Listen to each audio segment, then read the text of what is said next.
And good morning. It is a Friday edition of Glenn Clark Radio. I am Glenn. He is Griffin. I've got like 82% of my voice today, so bear with me on that. You need me to do the extra 18%? If you don't mind picking up the extra, that's why I think that's what I'm here for. My voice actually purposely scheduled this for when you were back, so that you would. So let me just take over, okay?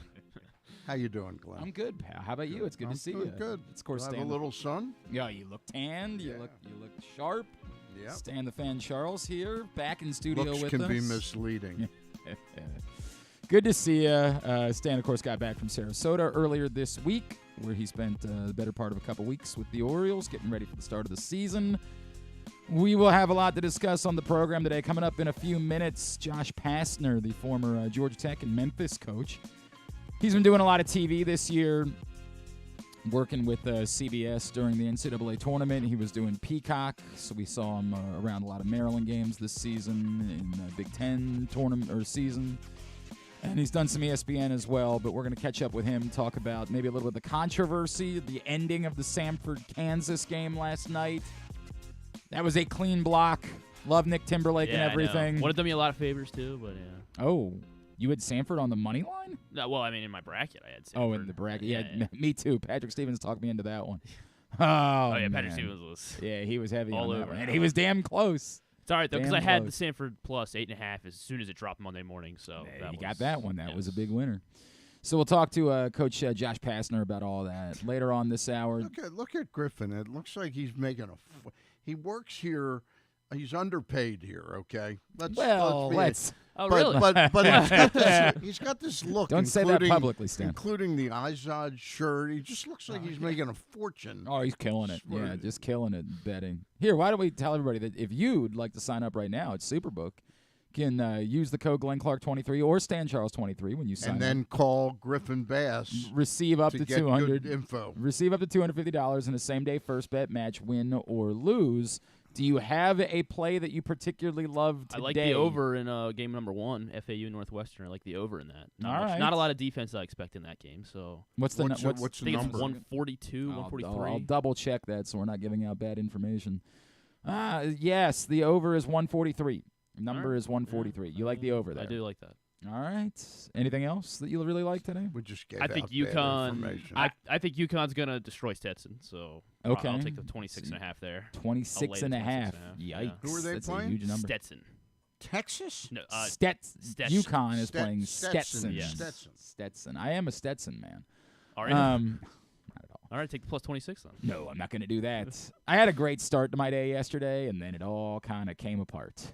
I was riding high. That first half under in the Michigan State game. BYU was the only miss I had yesterday. I like Duquesne there, not to win, but the cover. So I felt good about that. It was a solid start, and then all fell apart as the day went on. Got just lucky with the way Dayton. that it goes. Oh right, yeah, that was crazy at the end. All right, Jesse Rogers from ESPN, national MLB writer, will join us a little bit later on as well. He wrote a piece recently. He spent some time with the Orioles. Wrote about Corbin Burnes, wrote about their hopes of taking the next step forward, so we'll catch up with him. And then in the second hour today, Stan and Griffin, too, and I will make our MLB predictions for the season. Who's going to the playoffs, who will be the major award winners, who's winning the World Series, because this is the last time we will talk before, well, I guess technically MLB season already got underway because there were two games played in Seoul. Yeah, it's true. We already have 2 1-1 teams. We've learned a lot. But we will do that before the Orioles and the rest of Major League Baseball plays their first game before we do our next show together on Friday. Stan, speaking of which, how big do you believe this Shohei Ohtani story is? Do you accept it at face value, or are you as skeptical as everyone else is? I'm pretty skeptical on this thing. It's a very, very weird story, and the ramifications of it are they're quite distressing. The notion that Shohei may have actually paid his friends' gambling debts off. I mean, that's a place that players shouldn't be going. So that is bad. but wouldn't be as bad as if it's all a cover and it's Shohei who really was doing the gambling. Like that, yeah, you're right. I mean, you're absolutely right. That's part of it now too. The lack of transparency by the Dodgers, and in fairness to them and Major League Baseball, I'm sure that when the Dodgers signed this guy for $700 million, albeit $2 million a year for the next 10, right. That they didn't know a thing about this. Okay. And I doubt that Major League Baseball knew about it, but they really look like they got major egg on their face right now. It's a weird situation because if there's no way to tie Shohei Ohtani specifically to betting on baseball, right, then there's probably not going to be anything significant that comes out of this. Correct. There'll be a lot of, hey, you got to know better. There'll be a lot of that type of stuff that comes out of it. But nothing that teeters towards like the doomsday theory, the Pete Rose type of situation. Right. I do still think, though, it will cast a cloud of some sort over what has been baseball's greatest story and best shining light for the last 5 years. Mm-hmm. And that's the part that's really killer for baseball, is that instead of having just presenting, well, we've got this beacon, come fall in love with baseball because we have Shohei Ohtani, put him everywhere, market him all over the place. And now that's potentially tainted. Damaged, damaged. Not ruined, because next year when he starts pitching again, we'll still all remember, oh, right, he's a human that can do things that no other human can do, but it will be damaged. I always wondered about those games where he got, he's such a great pitcher, the games where he got racked. Oh, you think that maybe... I'm kidding. We're not going to go that far. I have no idea where this is going to go right now, but I'd need to know a lot of details how this guy had access, an interpreter, and albeit a friend. Right. I'm sure they developed a friendship. Had access to steal $4.5 million. It'll be interesting. We will continue. And that's the other weird part about this, is that for baseball, it's absolutely awful that this happens. Right today, when the season, right? This couldn't have happened in November. Right. This couldn't have happened when you had months to sort of deal with it, get through all of this. Now you're going to be continuing to investigate, more stories coming out as you're playing games and as he's showing up. When he shows up in every market, he is the star of stars.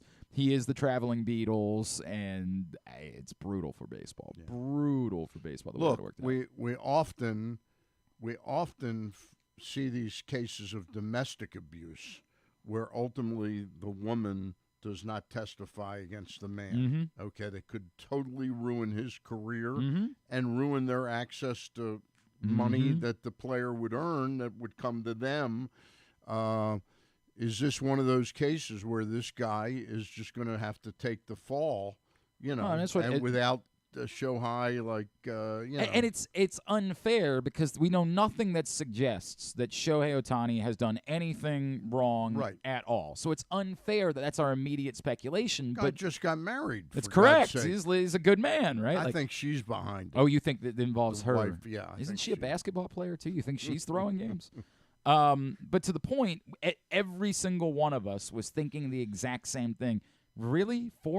You want us to believe that you're just so kind that you let this guy have $4.5 million to, and the truth is, maybe something was lost in the communication. Well, but somebody would say, given how wealthy Shohei Ohtani and how valuable he is, it's not impossible that to him that's just not that much money. Right. This Here's a guy who's agreed to work for $2 million a year now. Right. With the majority of the money coming from 10 to 20 years. And part of the reason why he can do it is because he has so much marketability. He has so much value that he doesn't need the baseball money. Right. And so is it possible that in his mind this was somebody that was in a dark – it's not impossible that he had a friend that was in a bad place that came to him, that laid it out, and he said, I will help you get out of this. Right. I don't want you to be dealing with this. I will help. It's not impossible. No, it's not impossible. It's not. But we are going to be skeptical. We're all going to feel the same thing. And is it unfair to Shohei Ohtani? Potentially. or we're just putting 2 and 2 together and we're using our brains, and we've seen stories like this too much, and we got to know way more before we can simply accept this as being the end of the story. The face value that they're giving us. Exactly right. By the way, do you know who's replacing the interpreter? No. The interpreter that originally, he still works for the Dodgers. He was Kenta Maeda's. Oh, I thought you were going to tell me he was like Hideo Nomo's interpreter all those years Kenta ago. Maeda. He pitched for the Dodgers, right? Yes, he did. Now with Detroit, of course, Kenta Maeda. There was a lot of, there was a weird pushback. I didn't discuss this at all this week, Stan. There was a weird pushback that, Major League Baseball didn't do enough to promote these games that were being played in Seoul and the start of the season and the event that it was. Griffin and I talked about how it's kind of embarrassing that they couldn't have worked out something with the people in Seoul to say, hey, let's play the games at 1 p.m. your time. Right. Midnight Eastern, 9 p.m. You got 2 teams that play in the Pacific time zone that were playing at 3 a.m. Yeah. It's bizarre that these games, that they're and I get that they're marketable over there, and that's what their priority is. Yeah, but it just seems like they blew off the U.S. audience altogether, which is weird to me. Like, that part of it, I just can't shake. Why? I understand that there was probably an agreement with the South Korean government that there was a tourism board there, something like that probably paid a good amount of money, and they said the best thing for us is if we play the games at 7 p.m. local time, because that's everybody works here. Correct. That's what we want. But I just feel like there's got to be some power back to say, hey, we hear you. Wait, Katie Britt, we hear you. We see you. We we hear. Good. That was very good. I'll keep working on my Katie Britt. I don't think you have to. No, she's going to disappear, I think, from the face of the planet pretty soon. By the way, Scarlett Johansson was wonderful. Did you see? No. Scarlett Johansson played. The very last minute, they called in Scarlett Johansson to do that on Saturday Night Live, and everybody was waiting. It was that thing where all week we were like, all right, how's Saturday Night Live going to handle this? Right. And she somehow still managed to exceed expectations. Right. Scarlett Johansson was phenomenal. By the way, I read something during my trip that her movies have grossed like the second most ever in the history of movies. So I read something about that. I guess she was in a lot of Marvel movies, so that that's totally. Well, she's nice breasts. There is. Well, of course. Should have been more breasts in these games. You think that would have helped in order to get? Stan went right there. He didn't. Porn stars. He didn't say she's lovely. He didn't say she's very attractive.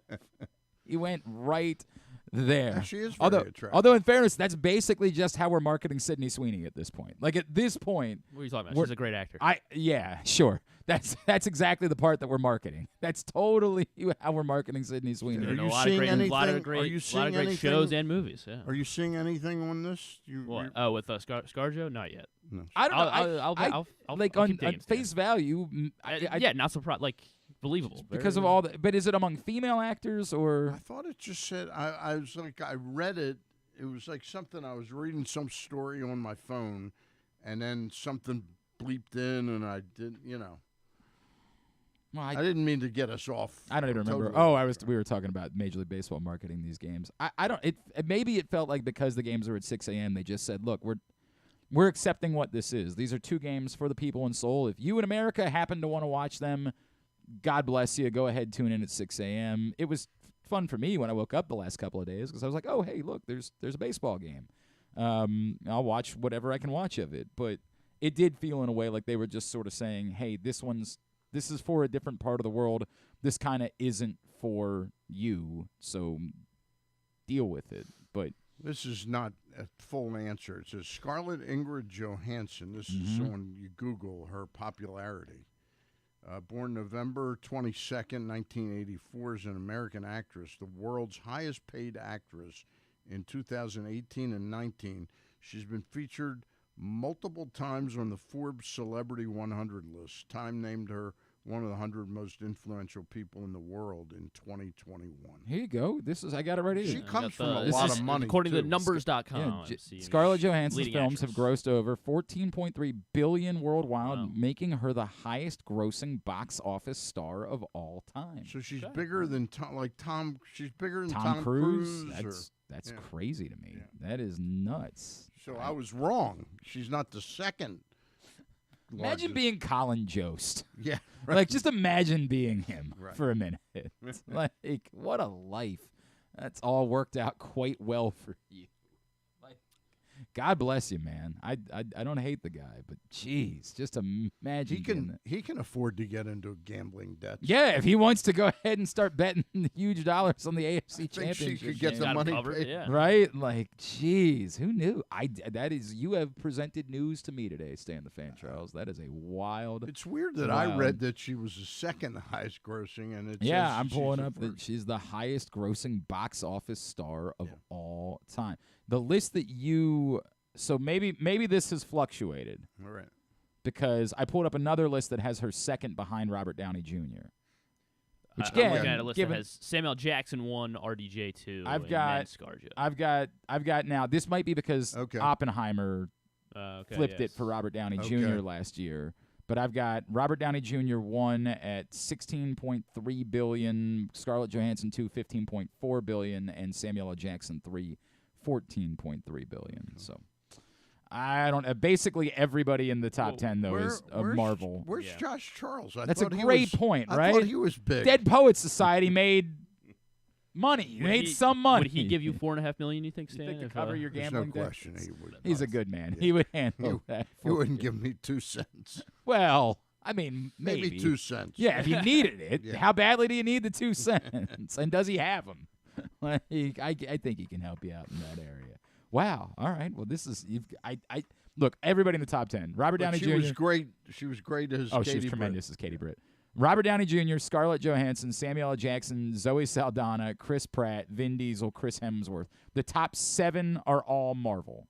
All of them are Marvel. It takes until Tom Cruise to get to someone who's not. Like 8th or 9th? He's 8th. He's 7th on my list. I got him 8th here, behind Chris Hemsworth. Everyone else, literally everyone else. Chris Hemsworth made. I mean, I watched that most recent thing, which was entertaining on a certain level. He was Thor. Like, that's all. I mean, again, everybody else, literally everyone else in the top 10 besides Tom Cruise is Marvel. Okay. So I actually think that means that Tom Cruise should be considered more impressive, the number one, because he's the only one that was able to reach the top 10 without being attached to Marvel movies.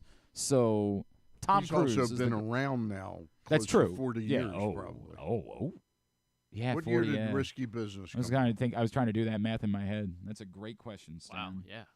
I'm going to guess 84, 86. 83. So 83. Exactly 40 years. Yeah. Exactly 40 years ago, we saw him in his I underwear. understand. Now, here's an interesting fact. I know we're getting off track. Who cares? But, sports. Yeah, who cares? We're going to talk NCAA tournament in a minute. We'll do that. I heard that there's a software that Tom Cruise insists that it's got to be used on every one of his films, which keeps him younger looking than he is. Oh, that sounds about right. Yeah. That sounds. I mean, isn't that remarkable that there is that technology? Well, but he would insist upon it. Yeah. I mean, first of all, to be fair, he does look very good for his age, even when he's not in movies. He's an attractive man. Yes, and he did not in Maverick. It did not seem absurd. Like, you never thought to yourself, this is a 60-plus-year-old man that you're trying to present as a major action star. It the whole time, it was believable. It worked. They presented him as like a nebulous age. Like, we know that he's old enough that he's now the son of his partner is involved with this, but they never said, like, he's 64. They never said anything like that. They just sort of presented him as being a little bit older, but it was never unbelievable. Yeah. Look, man, what are we doing? We're talking about Tom Cruise here. Tom Cruise is one of the greatest blockbuster actors in the history of humanity. And I never even stayed up with the Mission Impossible series, which everybody tells me all of the more recent films have been. I heard the new one is fantastic. Phenomenal. Everybody says the new ones are. And I only watched the first 2.5. first one was good. Yeah, the first one was good. Yeah. The first one was great, but I just tapped out after a little while. Yeah. Like, I just sort of said, all right, it's too much. And then everybody said, dude, you're missing it. These are better than the first ones were. And it was too much for me to stay with. How's your bracket looking, by the way? Did not do a single You didn't do a bracket? I didn't do a single bracket this year. Man. It speaks to my total I'm not going to say I'm not watching games, but I'm really kind of turned off to college basketball for the first time. And I go back to my friend Michael Yokel, who was going to be our first editor at Pressbox, but he backed out at 2 months. I've never before. forgiven him. Yeah, never. But I used to go with my friend Larry Goldman, who's passed away. We went to Michael Yokel's home. He was living with his mom. This is like about 79, 80. It was when they first started broadcasting all the games, and they had cable, because it was in Catonsville or something like that. And I sat there, and we'd stay from noon to midnight, watching all the games. I tuned in several games yesterday, but had no great desire. Don't feel like I know. I made 2 bets on college basketball about 6 weeks ago. I bet that Iowa State would be in the Final Four, and I bet that Creighton would be in the Final Four. Okay, you got a shot on both of those. Is your disinterest today because of transfer portal and don't know who's on? All of that. It's just there's no sense that my team is my team. In college basketball, you understand that it's 3 or 4 years. Right. You're gonna have, but it was like, hey, we're building towards something. I mean, I got so excited when Quick signed with Maryland, and now the reality is Reese is going to go. You mean Derek Queen? I'm like, Queen. I'm sorry, it's fine. Quick. Yeah, it's all good. All good. Yeah.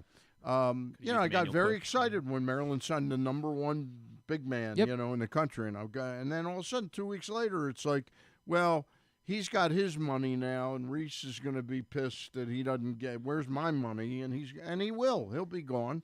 Presumably, although I guess some of the reporting on that is that it's not. Everybody thought it was assumed no chance that Juju was sticking around, right.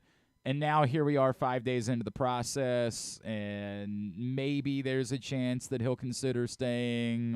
Are we into the process where players are already transferred? Started on Monday. Yep. They let that happen during Stan, we already had a whole Stan. I was away. You are correct. Your reaction is exact. It is bonkers. That would be like allowing free agency to start in Major League Baseball during the World Series. And I would say it's a step beyond. I would talk about it all the time, and I mentioned it a couple times this week. During the NFL playoffs, you are preparing for the most important game of the year, and while all your coaches are being the guy that's calling the plays is preparing for the biggest interview of his life. Right.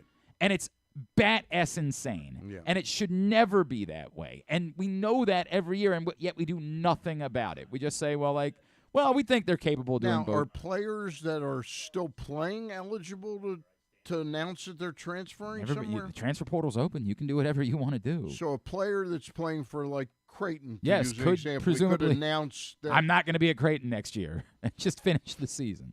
Now, we haven't seen that happen haven't yet. Finished the season yet. I'm saying they're still playing. I'm saying they could conceivably announce today, I'm not coming here next year, and just finish the year anyway. They could. That's crazy. I mean, in fairness, Long Beach fired their coach, and then he finished the season, got hammered by Arizona yesterday. We got to get Scarlett Johansson. Yeah, what do we do? How would he fix this? All right, today's show is brought to you by. Am I keeping up with my 18% today? You're all over it. You're doing a fine bang-up job. Today's show brought to you by your local Toyota dealer. Talk more. No. Brought to you by your local Toyota dealer, buyatoyota.com. We are into spring sports season at the high school level in Maryland, and you can find the latest scores, schedules, and news related to baseball, softball, and lacrosse right now at countysports.zone, proudly brought to you by your local Toyota dealers. I have really enjoyed our next guest's work all season long. We saw him a lot as we were watching Big Ten games and Maryland games on Peacock.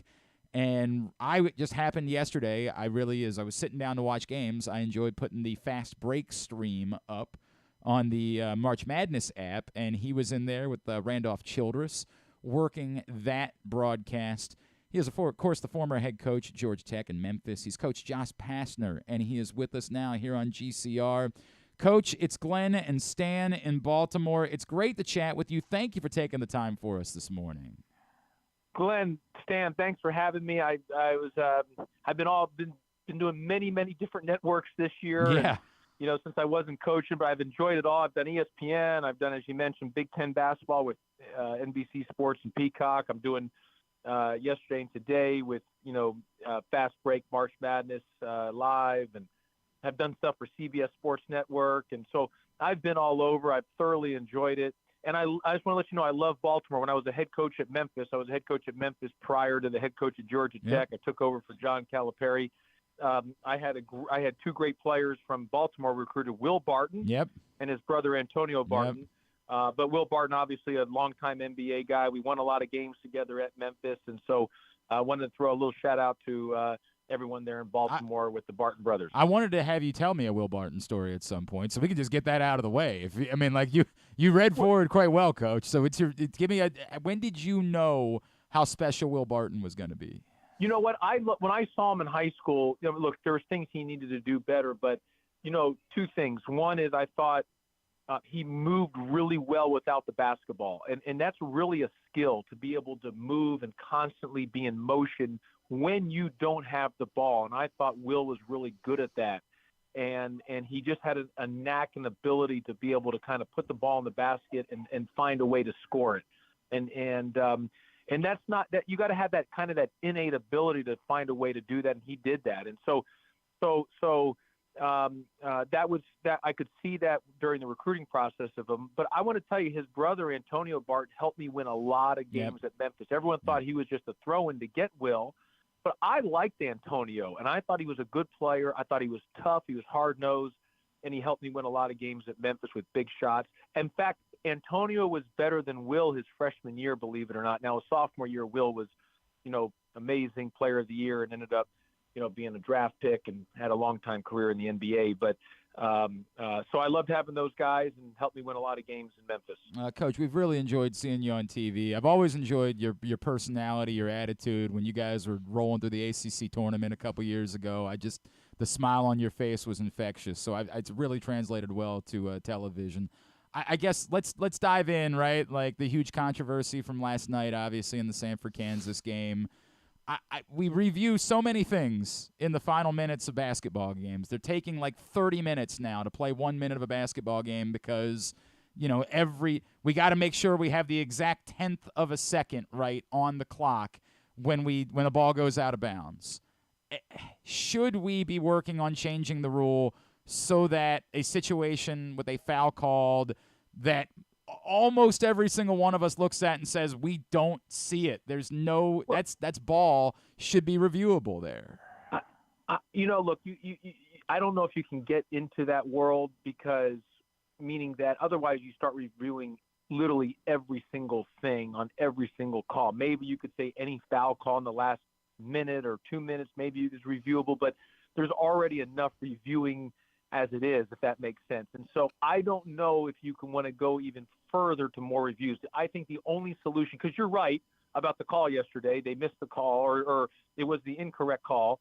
It was clean. The block was completely clean. There was no foul. However, the only solution would be to maybe do something like the NBA and have a coach's challenge, if that makes sense. That's what Kenny Smith was talking about last night about 1 a.m. on CBS. And he and Clark Kellogg were getting into it, and Clark Kellogg's going, you just can't have umpteen reviews. And he says, I'm not talking about a review. I'm talking about a challenge. And that's where they went with that. Yeah, and I think that would be the only solution to do it if they wanted to add that. However, there is enough reviewable now for what ball goes out of bounds, goaltending, and time on the clock. And as you both know, a lot of those reviews take a long time, and people get frustrated about that. And I would tell you, now being in the media on this side of it for this year, and especially with a lot of TV work, they want to keep things moving too. They there's windows, there's things, and they got to get to the next thing and next game or next programming deal. So no one and nobody wants games to be 2.5, 3 hours. I mean, look, football's long, but football's different as in terms of, just one Saturday or a Sunday or maybe a Friday night. Whereas look at baseball, people were maybe losing some interest in baseball because of the length of the game. And what do? They talked about how to speed it up. And so you're correct about how to get it fully accurate, but you can't. It's getting to a point where people are getting frustrated with the amount of reviews. Mm-hmm. As a coach, if I was coaching, I would 100% want everything to reviewed because you wanted to get it 100% right. Yeah. I don't know, as a fan or on the media side, can you do that without it continuing now lasting longer than anybody wants to have it lasted. So I think the only solution would be to have one coach's challenge and then do it from there and try to keep it moving based on that angle. I think it's fair. And I think all the points that you made, we all feel the exact same thing with these late game situations. They're going forever, but it's still but can't. But they're going forever. It's not the referee. Like people get on the officials about them going forever. It's not their fault. They are responsible to get it right. And if people get on it's not them. They're doing their job to make sure it's done right. If they don't want that, then they should eliminate reviews. But as long as there's reviews allowable, especially in this day and age with camera views, the official's job, they might take a long time because their responsibility is to get it right. So it's not on the officials when they take a long time. That's not fair to criticize them on that, or even when they're trying to reset the time clock or whatever, because they are that's what they're doing their job. It would be more so if people don't like it, they got to go to the committees and change those things or say, hey, you have 30 seconds to make a time limit. But I don't think that's even accurate either, because you don't know how officials might need a little more time to check on stuff or whatever it may be, because their responsibility is to get it correct and accurate.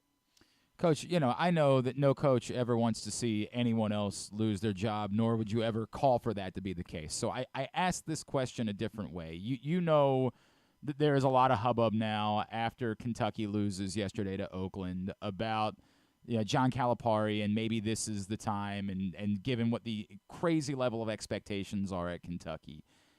Is it short-sighted for everyone to simply say that the time might be up? Are we missing something about maybe the unique nature of the difficulty of the job post-COVID and anything along those lines? What I would tell you is this: number one, they're not going to fire. And I work for John Calipari, so I love him, and I love being with him, and he's a Hall of Famer. They're not firing John Calipari at Kentucky. They owe him over $33 million. $33 million. It's just not going to happen. And John Calipari would tell you, if he was on your show, if somebody wants to fire me and write me a $33 million check, I'll leave and move forward. I mean, like there's no. He would tell you that. That's fine, but he's not gonna voluntarily leave on his own. And Kentucky, I just don't see them having $33 million to fire him, plus get a new coach and a new staff and everything else. When you're talking on that could be over $50 million when it's all said and done, if that makes sense. So that's not happening. And I said that last night. I said that he's not voluntarily walking away from $33 million, and Kentucky's not going to pay a check of $33 million, because it's not just $33 million. It's then another 20 when it's all said and done, and buying a coach out of another school, paying them salary, staff. So it's just not happening. Josh, is there? What I would tell you.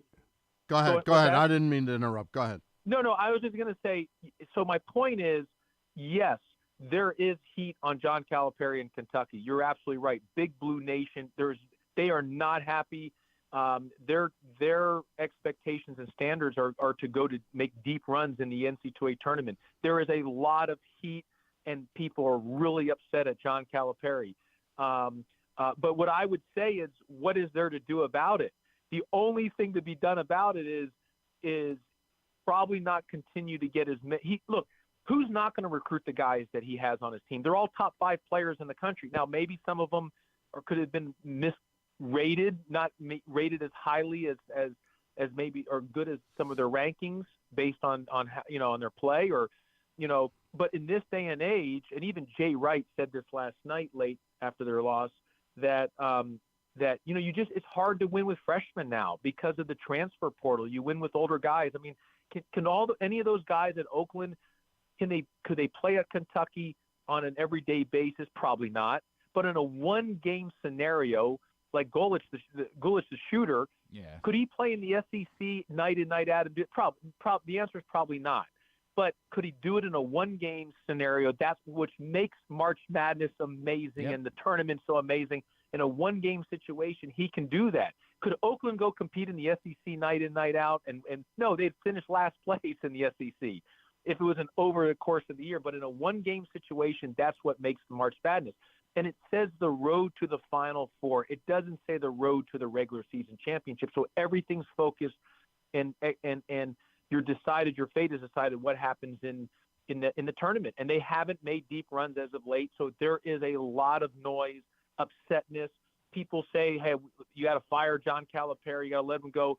But as I said last night, you can be upset and complain unless he's not. I know him, and I've talked to him about this. He's not walking away from $33 million, and Kentucky's not going to pay him to leave. So there might have to be some adjustments in recruiting or whatever that may be. But John Calipari and Kentucky will stay married at least for another 2 years until that $33 million continues to decrease down, or that's just the reality of it. And so people have to accept that they're not firing him and he's not walking away. I was just going to ask you, since you know him, could you get me a job as his interpreter? Well, that wasn't. Yeah, you're right on that, or just have been his agent and collect. Yeah, right. You would even need to take 4%. You take 2%, you'd be in good shape. You know what I mean? How about Josh? How about all the flack that Tony Bennett is taking down at Virginia right now about style of play and so on and so forth? Here's what I would tell you on Tony Bennett. He hasn't forgotten how to coach. Yeah. He's one of the great coaches. He's going to be, if he continues to stay in college, he'll get in the Hall of Fame. He's a national championship coach. Tony Bennett hasn't forgotten how to coach, and his style has won him a national championship and has won him a lot of games. I would say there's two things. Number one, he doesn't have as good as players this year as he's been in the past. Mm-hmm. As much as I don't care what kind of X's and O's coach you are, it's still about the Jimmies and Joes. It's not the X's and O's. You've got to have great players. He doesn't have pros on his team. In the past years when he's had great teams, he's had pros. So that's reality number one. He doesn't have as good of talent as he's had in the past. It's not the system. It's he doesn't have as good of players.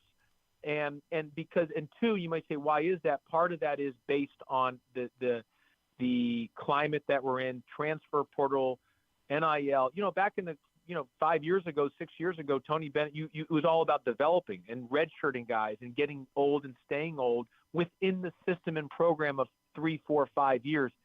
People don't want that now. Young guys are going to programs who you either pay them, and we don't need to use the word NIL. It's pay for play. People are going to places where they're just getting paid at a certain amount of money, where they can play all the minutes. They don't want to sit around and redshirt. They want to get to the next thing. People aren't willing to wait, especially with the unlimited transfers. You don't have to sit out anymore. You can transfer 3 or 4 times. So it's just a different day and age, and that's probably affected Virginia's program and Tony Bennett's style. So, and I think, look, he's really good and he'll adjust to it, but that's probably been a little bit of an issue of why they have not had the same success. He has not forgotten how to coach. He just doesn't have the same great players, and they haven't had the same ability to kind of develop and get it through the system as in terms of getting old and staying old through the system of recruiting. Coach Josh Pastner, I know you've got TV to do today. I had 3 can I do 3 quick ones with you, and we can try to do short answers? Yeah, these 3 ones, and I got to run. I got to get on studio. Yep. Real quick, one, the comments from Tom Izzo the other day that people were very worked up about, where he suggested that maybe I love Tom Izzo. Love him, but I disagree 100% on his comments. Yeah. You can't not take away the mid-majors, the automatic bids. That's what makes March Madness. Yes, we can expand the tournament, but not at the expense of taking out the of schools not in the Power 5. So no, he's incredible one of the best ever, but we got to keep it with what it is. You did a lot of Big Ten this year. The Big Ten results in the NCAA tournament have not been good in recent years. Can Illinois or Purdue change that this year? I think there's no way Purdue's not going to the Final Four. I just don't see it that they don't get there. Their first 2 games are in Indianapolis, which is a home game. Then their next 2 would be in Detroit. They're going to Glendale, Arizona. Matt Painter's won back-to-back Big Ten championships. They got Zach Edey, the best player in college basketball, and their guards, Braden Smith and Fletcher Lawyer, are so much better than they were last year. The key is those 2 guys shooting the ball, Braden Smith and Fletcher Lawyer. They picked up the transfer from Southern Illinois and Lance Jones. I think Purdue's going all the way to Glendale. I don't know if they're going to win the national title, but they're going to be in the Final Four. And I love Illinois. Terrence Shannon Jr. could be the best, talent in all of college basketball. What he did last week in the Big Ten tournament, what he did yesterday, he was at a high level. You look at Dane Danger was terrific yesterday. Marcus Damask was outstanding. Yep. They've got a lot of talent. And then Hawkins, because he's a hard matchup at the 5 spot, the way he plays, I love Illinois as well, too, talent-wise, and they can score it in a lot. A lot of them comes down to defense, but they can put a lot of points on the board. And then before you came on, Stan and I, we were lamenting, obviously, it's been a rough season for Maryland basketball fans, and there was a lot of hope after what Kevin Willard did in year 1. Given the nature of the sport at this point, can it change in one offseason if he hits on the right 2 to 3 guys in the transfer portal, brought in, a highly regarded prospect in Derek Queen? Yeah, absolutely. It can change. I mean, look what South Carolina's done from one year to the next in Lamont Paris. The change. They went from last to having an incredible year. Kevin Willard's a great coach. I was surprised the year that they had this year because Julian Reese and the young kid. I mean, those guys can flat out play. And the thing with Maryland, it wasn't their defense. They got to find ways to score the ball. So they've got to go get scores in the portal. And, obviously defensively they were outstanding. It's just they had real struggles to score, even though they had a great scorer, Jameer Young. I love Julian Reese in the middle there. But, they just had some struggles on putting the ball in the basket. And that's really hard to do. When you lose games, most of the time, it's not because you didn't get enough stops. So most of the time it's because you don't have enough guys that can go get your baskets. And I think, look, Kevin Willard knows what he's doing. He'll get in the portal there. He'll get guys that can put the ball in the basket, and they can have a quick turnaround in a hurry from one year to the next. The Fast Break stream is awesome. Coach, I've really enjoyed your work on TV this season. I don't know what's next for you, but if this is what you're going to be doing for a little while, it's a blessing for all college basketball fans. Very good. Coach, thank you for taking the time. Thank you for having me, guys. No, I really appreciate you for the kind words, and thanks for having me so much. I really appreciate it. Coach Josh Pastner with us on GCR. He's really good on TV. Yeah. He's very, very good on TV. He really – I wanted to get into that, but I know today's real busy. I wonder what goes through. Is he burned to coach again, or do you start to get excited? Hey, this isn't so bad, right? Yeah, saying, "Hey, I don't have the stress of transfer portal and all that sort of stuff." Because he is very good, he's outstanding. Very good. I've thought about it all season long. Every time he's on my screen, I feel like he's added something. I've enjoyed Josh Pastner's work. I'd like on to TV. be his interpreter. I don't know that he has. I don't think he could help you with $4.5 million. But I'm not that big a better. So you say you would only need like $450,000 would be. That's like much more in line for me. You might be covered. And I think he could afford that. I think you might be right about that. All right. I'm assuming we don't want me to. Can we take a break? Yeah, you tell me, Griffin. You're the producer of the show. You tell me. We're staying here. All right, we'll stay right here. Then what I'll do is I'll let Stan tell everybody about Atman's Deli instead. I don't have my copy it's here, okay, but I'll tell you, it's at Harbor. It's at Harbor Point. Yes, it's the new Atman's. That's and correct. If you like corned beef stacked piled high, that's the place to get it. They've got those incredible bagels, and they got something new there, Glenn. They've got a bar. That's right, a bar. How did you know? Because I love Atman's. Hey, and that's a place, and you just had. Why couldn't it have been today? I'm sorry, Stan. I did feel bad. That was really I mean that. Seriously, I could go for such a corned beef sandwich. It wasn't. I told you they wanted to be here around St. Patrick's Day. That's what they wanted. And Mike Tirico talked to them. No, it wasn't that at all. They love you. No, you know they love you. I know that. You know that they love you. But you know what's great about that? Because we've never had a deli where you could go to a bar Exactly. and watch baseball games. When I was told this was, I remember like John Colson walked in and was like, "Hey, you know about Atmans?" Or I'm like, "Atmans? Are you kidding me? Right. Like, do I know about like asking somebody in Baltimore if they know about Atmans Right. is like, "Hey, are you familiar with the Inner Harbor?" Right. Like, yes, I'm familiar with. Of course, I've gone to Atmans my entire life. Well, they're opening a new location. Oh, that's cool. Like tell me, it's going to be also a sports bar. Like, wait, what? Yeah. What? It's like right up our alley. Yeah. It's I bet perfect. you can go there for lunch and watch the NCAA Absolutely games and watch them all through the night. Yep. AtmansDeli.com, the pickle bar on top of everything. At Harbor Point. There have been few times where we have had someone come on as an advertiser here where I've been more giddy to talk about them than I am talking about Atmans and the new Atmans Deli. I'll never forgive you that they came the week I was out of town. That is so evil. What was sitting in front of me? I'm down there in Sarasota where there's not a good deli. You were struggling. I was struggling. It was miserable for you. I was struggling in that 79-degree weather every day. It must have been awful. Yeah. All right, let's continue on here in hour number 1 of the program. Our next guest spent some time with the Orioles down in Sarasota, much like Stan did, and wrote something for ESPN.com about Corbin Burnes, his role, taking on the responsibility of being the first true ace that we've seen in Baltimore in a very long time. He is, of course, an MLB writer for ESPN. He's Jesse Rogers, and he's with us now here on GCR. Jesse, it's Glenn and Stan in Baltimore. It's great to chat with you as always. Thanks for taking the time for us this morning. Sure thing.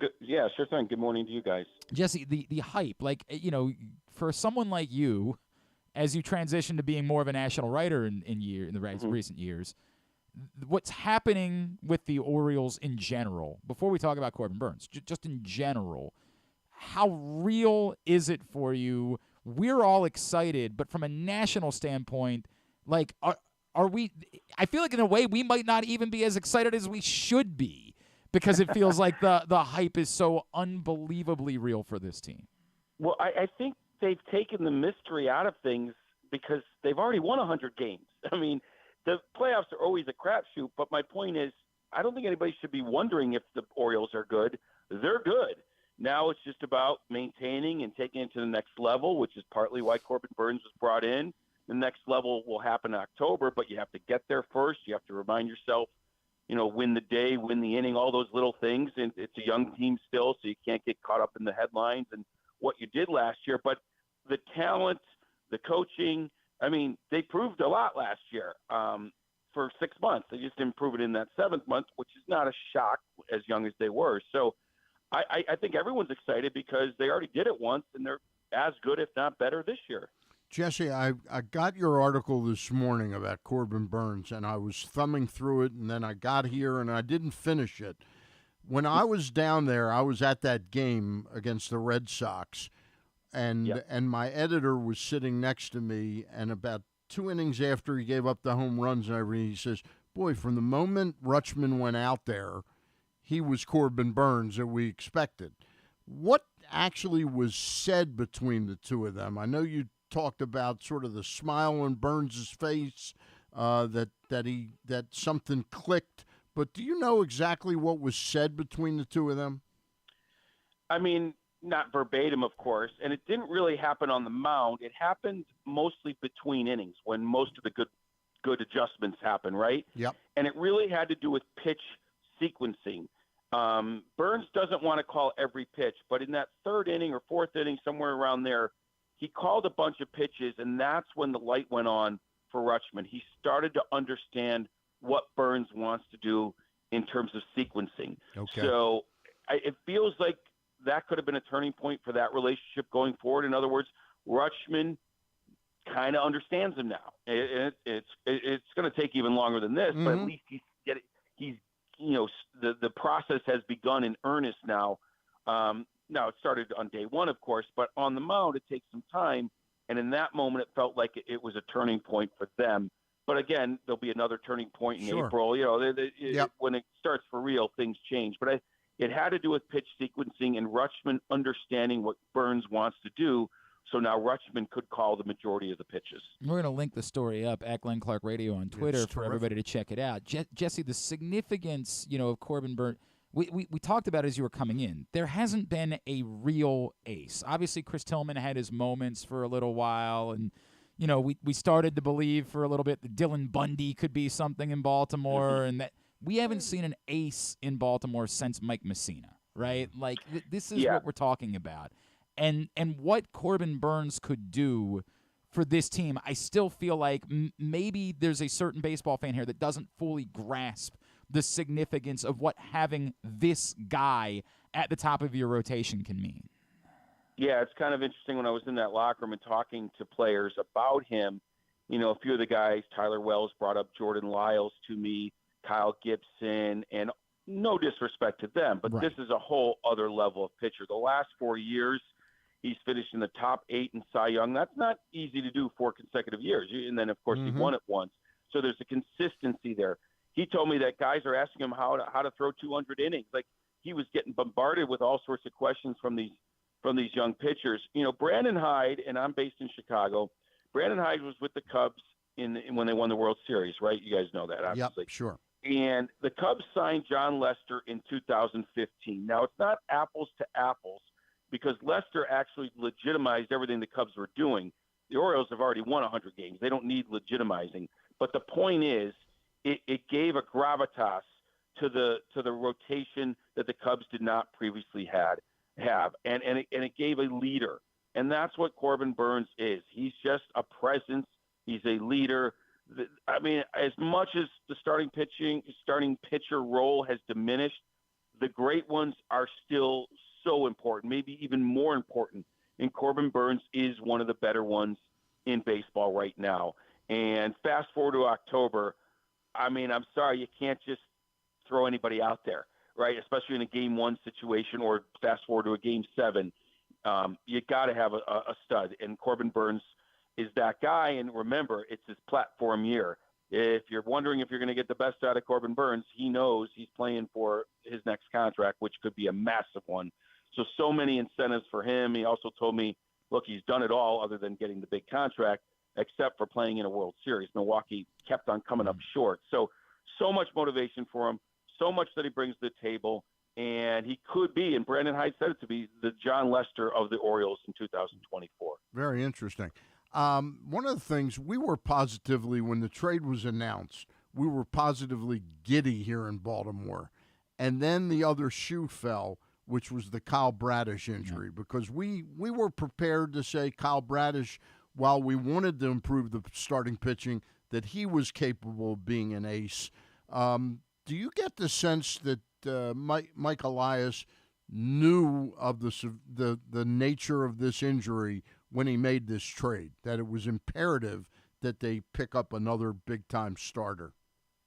Okay, so I'm going to say that I don't know if he knew the severity of the injury. However, I don't think it mattered to him. Okay. I think the whole offseason he was focused on this. Like, it's not a huge shock. You guys follow it much closely than I do. Like, they needed a number one. Yep. They needed a 1 or a 2 if he couldn't get a 1. And in the story, he talks about, like, at the GM meetings, at the winter meetings, and then he's wondering, is Bieber going to get traded? Is Cease going to get traded? Is Burnes going to get traded? It's pretty late in the offseason, and none of those 3 guys were traded. And, in fact, Cease gets traded after Burnes, and Bieber doesn't get traded at all. So here's February 1st, and Elias is still wondering. And, it's unfortunate that we're in a situation where Baltimore and many other teams either aren't willing to or just simply can't spend on free agents the way you'd want. Because, look, they could have signed Blake Snell. They could have signed Jordan Montgomery, right? Yep. But he said it in my article. That's just not what Baltimore is all about right now. And there's about 20 other teams in that category. We can be critical of it, but that's for another story, another time. So here are his options. And Cease, they're asking for the moon for. Bieber doesn't look like he's getting moved. And then finally, Milwaukee relents. I think he wanted to do it all along. It just, kind of timed up with the Bradish situation, because I think you needed Burnes either way. Yep. Jesse, the thing about it being Burnes, obviously, as opposed to, say, Cease, is it's 1 year. And, he's going to, barring David Rubenstein throwing some astronomical figure out, that we haven't seen before, he's going to go to the open market next year. So it makes this year important. You reference him talking about the World Series. what still concerns you? As good as the Orioles were a year ago, as good as they are on paper, what might still concern you about their path uniquely to trying to win a World Series this year? Well, I'm going to write about Craig Kimbrell in a week or two. I'm not exactly sure when. And I interviewed him, and I'm actually fascinated by him and his career. I mean, just look at the numbers. I'm sorry, excuse me, and the volatility of it. I mean, there are moments and years and playoffs where he is lights out, and then he'll produce a 6 ERA out of nowhere, and then he'll blow a game, a huge. It's the most volatile sort of second half of a career on the mound I've ever seen. And yet he keeps getting these great opportunities. He's not like signing with the Pirates, He's signing with the Phillies. He's signing with the Dodgers. He's signing with the Orioles. To me, Craig Kimbrell is a huge X factor. Which Craig Kimbrell are the Orioles getting? If for some reason it's not the good one, you got problems. You got problems on the back end. Because, championship teams, you got to have on the front end, that top-end guy like Burnes, and you got to have on the back end. And so it's no surprise or coincidence that that's what Elias did. He went out and got a top-end starter and historically a top-end reliever, though there is volatility in Craig Kimbrell's performance. We saw it at the end of last year with Philadelphia, but in between, he's an all-star, he's this, he's that, he's getting signed by some of the best teams in the league. So the back end would be the issue with the injury that you guys had with your closer there. When we signed Kimbrell, I went on Baseball Reference and looked at his games. It looked like, and then I read the fact that he pitched more innings, I think, than any time in the last 5 years, and yet he was 34, 35 last year. Do you think it's something that Brandon Hyde can manage to not get him up? You almost are going to have two closers maybe this year, too. Or a guy that gets 10 or 12 along with him. Do you see that as something that he needs to be managed a little differently? Yeah, I think that's a great point. Different than earlier in his career, like no 5-out saves until it's really crunch time, September, October. Definitely don't use him back to back to back. Yeah, I would. He was used back to back, Jesse, last year. He was used back to back to back twice. And it looked like some of his bad pitching came after that overusage. Yeah, it's so interesting. I watched him up close. He's fastball knuckle curve, and he's gone more to the knuckle curve second part of his career here. And sometimes that fastball gets hit a long way, and sometimes it's dynamic. The curveball is good. When he goes to it too much, though, that can be a problem. And I think it goes back to what you're saying. It's about usage. When he's used properly at this stage of his career, I think both things will work fine, the fastball and the curveball. When he's used too much, I think he goes to the curve too much, and then it becomes less effective. So that's a great point about Brandon Hyde managing him the right way. I would assume I didn't ask Hyde this, but he would have been on the phone with Rob Thompson from last year or some of the other managers that have dealt with Kimbrell later in his career here and maybe try to figure out the best way to use him. I think it's a good point. At Jesse Rogers, ESPN on Twitter is how you follow him. And as I said, it's a great story that Jesse wrote about Corbin Burnes, what he can do for the Baltimore Orioles. And so we're going to link that up for you to check it out. Jesse, we're hoping there's more appearances throughout the course of the year, and there's a lot of big games and a lot of reasons for you to be spending time around these parts. You got time for one more, Jesse? Yeah, of course, absolutely. All right, real quick. I waxed and waned on it. I just got back from 2 weeks in Sarasota, and I wrote right before I left that I didn't think Holiday was going to make the opening day roster. The next day, he hit a home run. They were off on Monday. Then he hit a home run on Tuesday. Do you have him as a surefire lock to come north with the team? I think he is going to. Yes, I think he's going to. I don't want to wrong use the word again. lock. I was wrong again. Yeah, I think he's going to. I think he's going to be their opening day second baseman. Okay. Yeah. Jesse Rogers. I mean, could be wrong. I'm not a beat guy there, but I that's the sense I got in watching him play. It's just amazing. I appreciate you having me on. Any non-Ohtani conversation is well needed these Stan days, was going to ask you if you need an interpreter. Do you need an interpreter, Jesse? I'd be happy to work for you. Well, I just want to know who the interpreter likes tonight in the March Madness game. I'll go the opposite. Go the opposite way. Yeah. Jesse, really All right, appreciate it, man. Thanks for doing this. Thank you very much. You got it. Take care. Jesse Rogers with us here on Right. Yeah, He's he's very good. He's very good. There's no doubt about that. We got to take a break and we got to do our predict. Is Arthur Maulet joining us too? Correct. Man, on top of everything else, Ravens cornerback Arthur Maulet, who just re-signed for 2 years, is going to check in with us later on as well. So we got a lot that we still need to get to. There was a weird tweet, and I like Jacob Calvin-Meyer from The Sun a great deal. I think he's very sharp.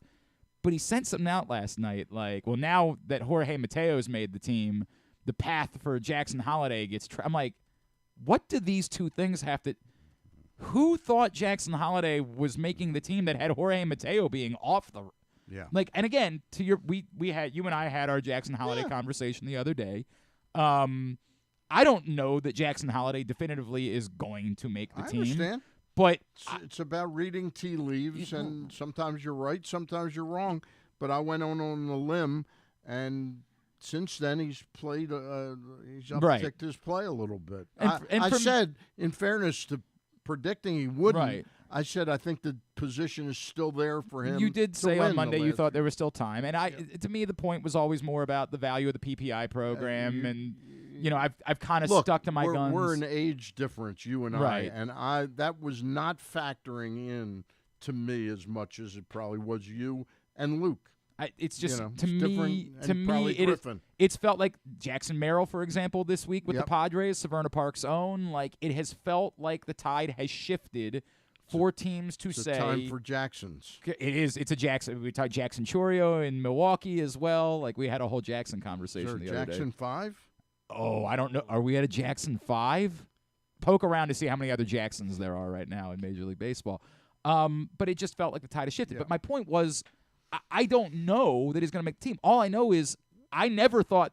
Like, to me, it wasn't news that Jorge Mateo was making the team. Right. I don't know anyone. That's the guy Hyde likes. Hyde likes him a lot. And he likes McKenna a lot, but McKenna won't make it over Stowers or Cowser. Right. Like this guy can help you win some games. And they had to pay him $2.7 million. Right. Like, Mateo was making the team. He was always going to be on the team. Yeah. I think the question is, do they view him – does he take another outfielder's job? Is Mateo the reason why Kyle Stowers? Right, that they have 4 outfielders instead of 5. Correct. That to me Cowser's going to make the team. Yes. Yeah. That to me is the more compelling Mateo conversation. Is again, Ramon Arias is a factor here, as you brought that up a bunch of times, that they don't want to just get rid of him for nothing. And if they put him on waivers, he's going to be claimed 1,000%. He's going to get a job. I also projected Mountcastle to be on the IL, but he's bounced back and played a couple days. I still, So that puts Colton Wong's job, I think, in jeopardy as well when we talk about Jackson Holliday. All right, we're going to do some predictions this hour, and Arthur Maulet is going to join us to talk about re-signing with the Ravens after his solid season last year. That's all on the way. Stan the Fan, Eric Garfield got together last night. If you missed that show, Facebook.com/PressBoxSports, YouTube.com/PressBoxOnline, PressBoxOnline.com/video. Eric's really got good information. Oh, yeah. He's out there at Twin Lakes every day. He's outstanding. He's absolutely outstanding. Come back in. Do some predictions next on GCR. The ultimate fan experience awaits you at Sports and Social Maryland. See how we're raising the sports bar with our massive 100-foot media wall featuring 40 HD TVs and a 47-foot big screen. Bet on your favorite teams and this year's biggest events at the FanDuel Sportsbook while enjoying your favorite beers and cocktails, plus our delicious takes on bar food classics. Visit Sports and Social at Live Casino and Hotel Maryland at Arundel Mills. Must be 21. Gambling problem? Call 1-800-GAMBLER. Hungry? With 7 locations throughout Maryland, Glory Days Grill is always right around the corner. They have wings, burgers, salads, sandwiches, and drinks to satisfy everyone, as well as tons of televisions and sound delivered right to your phone. Glory Days is the best place to watch football or whatever your favorite sport is. While you're there, be sure to check out Goose Flight's Lager, named in honor of legendary Raven Tony Goose Siragusa. $2 of every can is donated to the Goose Flights Foundation. Glory Days Grill. Great food, good sports. Why bet with the big boys this football season? Instead, try your hand with the local book, Superbook Sports, this fall. Superbook Sports is the book next door. Just a dedicated team of the best odds makers in Las Vegas, making sure you get the best prices and parlays anywhere. And now, Superbook will give you a bonus of up to $250 when you sign up and wager on the same day and use the promo code GlennClark23, GLENNCLARK23. So bet with the best and use the promo code GlennClark23 this football season with Superbook Sports. Visit superbook.com for terms and conditions. Gambling problem? Call 1-800-GAMBLER. 6 chicken tenders made from fresh, never frozen Royal Farms world-famous chicken, a family-sized order of Western fries, honey mustard dipping sauce, and a 2-liter bottle of Dr. Pepper. It's Royal Farms' new Tucker's Tenders Meal. It's Justin Tucker's favorite, and at only $19.99, it'll be your favorite meal, too. The new Tucker's Tenders Meal, available only at Royal Farms. Now you can kick back, relax, and eat like a champion. Real fresh, real fast, Royal Farms. The Toyota Tacoma comes in a range of models and trim lines, so you can choose the perfect Tacoma to reflect your unique personality and driving habits. Check out buyatoyota.com for deals on new Tacomas from your local Toyota dealer today. Gambling can be a fun and entertaining experience, but there are risks involved. If you're planning on betting on the game at the casino or on your phone or computer, know your limit, stay within it. Set a budget and a time to stop. Remember, gambling isn't a financial solution, and it doesn't mix well with alcohol or drugs.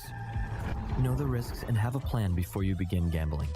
For free and confidential services, call 1-800-GAMBLER 24/7 or go to helpmygamblingproblem.org. Jeremy Kahn here. The ultimate sports betting experience in Maryland is at the Green Turtle Bet Park Sportsbook. Join me at either location in Canton or in Towson and place your bets in person and be a part of the action. It's the best in-class sports wagering experience, complete with the ultimate TV package, ensuring you can catch every game all day, every day. Their state-of-the-art facilities bring Las Vegas energy right here to Maryland just in time for postseason football. So visit the Green Turtle Bet Park Sportsbook in Canton and Towson and elevate your game day experience and hang out with me to bet, watch, and win at the Turtle. What company has the expertise to make your home healthier by purifying your air and killing all viruses, allergens, and bacteria? A.J. Michaels, Heating and Air Conditioning in Baltimore and Annapolis, ajmichaels.com. Coming back in here with Glenn and the other guy, Garrett, whatever his name is. You know who they are. Back in here on GCR. That was abrupt. It was. I don't know what happened there. My apologies. Stan the Fan Charles is in studio with us on a Friday edition of the program. I'll finish telling you that story later. What kind of year do you guys think Shane Bieber's going to have? I got my fantasy draft Sunday. We're doing our predictions. I don't want to give away anything. Griffin might have working with a team. No, we're about to do our predictions. Okay. Griffin's saying he doesn't want you to. So that's Griffin's Cy Young He's picking award. him to win the Cy Young, obviously. Okay. All right, let's do this here. Let's go divisions in this segment, then we'll talk to Arthur Maulet, and then we'll do awards and playoffs after that. Okay. So we'll build up. We'll get to the AL East last. Maybe let's just start in the National League. They're going to be. Let's do division winners and wild card teams in the National League. All right. Stan, I'll let you go first. All right. I think the Atlanta Braves will win the Griffin, make sure you're National keeping League track East. so we can post it. Yeah. So you can prove me wrong. Exactly in 6 right. months. Yes. The Atlanta Braves will win. Philadelphia will finish second and be a wild card team. In the Central, I think it will boil down to Cincinnati and St. Louis. Although I think Cincinnati can win. I'm still on Cincinnati. A little bit. I love Cincinnati. Yeah, I think that, but they have a couple injuries right now. McClain is hurt, his shoulder's hurt, and they had a pitcher go down. Well, and behind Green, do they have enough pitching in general, right? And I'll tell you, the team I think is very similar to where the Orioles were 2 years ago is the Pirates. I don't think they'll make the playoffs this year, but I do think that Cincinnati will make the playoffs in the Central. But you bring up about Pittsburgh, I've thought about a lot recently. Like the core of Hayes, Reynolds, Cruz, now Henry Davis into that mix. Like there is of course, Mitch Keller at the top. There is a core there that you look at and say, oh, they're on to something. And to your point, can they, in a depleted division. This is not playing in the AL East. Not at all. Not close. So if they win 87, 88 games, they're probably right there to win the division. And I think and I also think that their ownership, if they're really truly contending and not like a 2-month contender like last year, I think he will be willing to make a deal or two. I think Charrington's done a great job, but I see them as being like the Orioles were in 2022, where they really turned the corner in 2022. So Pittsburgh is second. I think St. Louis is third, and the Cubs. I think the Cubs are. I'm just so on the Cubs. Although Craig Counsell, tremendous manager. Love Craig Counsell. Dodgers win the West. I think that the Giants have gotten very interesting to whether they can compete with Arizona. And Arizona, we don't know the severity of Eduardo Rodriguez's injury. He was pulled as he was warming up for the second inning, but apparently it's more like a muscular thing. Okay. So that's who I like in the National League. So your 3 division winners are L.A., Atlanta, and Cincinnati. And your 3 wild card teams are Philly, Arizona. Phillies, Arizona, and Giants. Okay. All right. Very good. So the Padres out of the playoffs altogether. Yeah. Not a Preller guy. I hate saying this. Mine is extraordinarily similar to Stan's because I think some of them. You're pretty smart too. Well, but some of them are very obvious. Like I think anybody picking against Atlanta or Los Angeles to win their divisions, they're so overwhelming in the talent, in everything they have. I don't. Unless it's Ohtani thing. Right. I think Atlanta and Los Angeles are the obvious ones. To the point we made, the NL Central could be completely wide open. And I would even say that, like, because I don't expect the number to be big, you bring up Pittsburgh, I don't think that we can dismiss Milwaukee. Like, I get it. I picked them last in the division because I think they will also be far enough out that they'll start moving more pieces. They'll sell Devin Williams and they'll sell whatever pitcher, and Wade Miley's not going to start the season. I just still think so. They don't have Burnes, they don't have Woodruff, and they don't have Miley to start the season. And but they still have Freddie Peralta. Like it's not like they don't have anything. Yeah. I ultimately they got DL Hall. They do have DL Hall, and who knows what DL Hall will end up being. And it looks like Joey Ortiz will make the team, obviously, to start the season.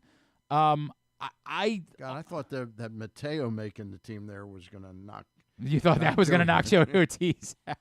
Just kidding. Oh, I also had Cincinnati winning the NL Central. I am also in love with the L.A. De La Cruz. I think the talent is it's significant. So I also had Cincinnati winning the NL Central.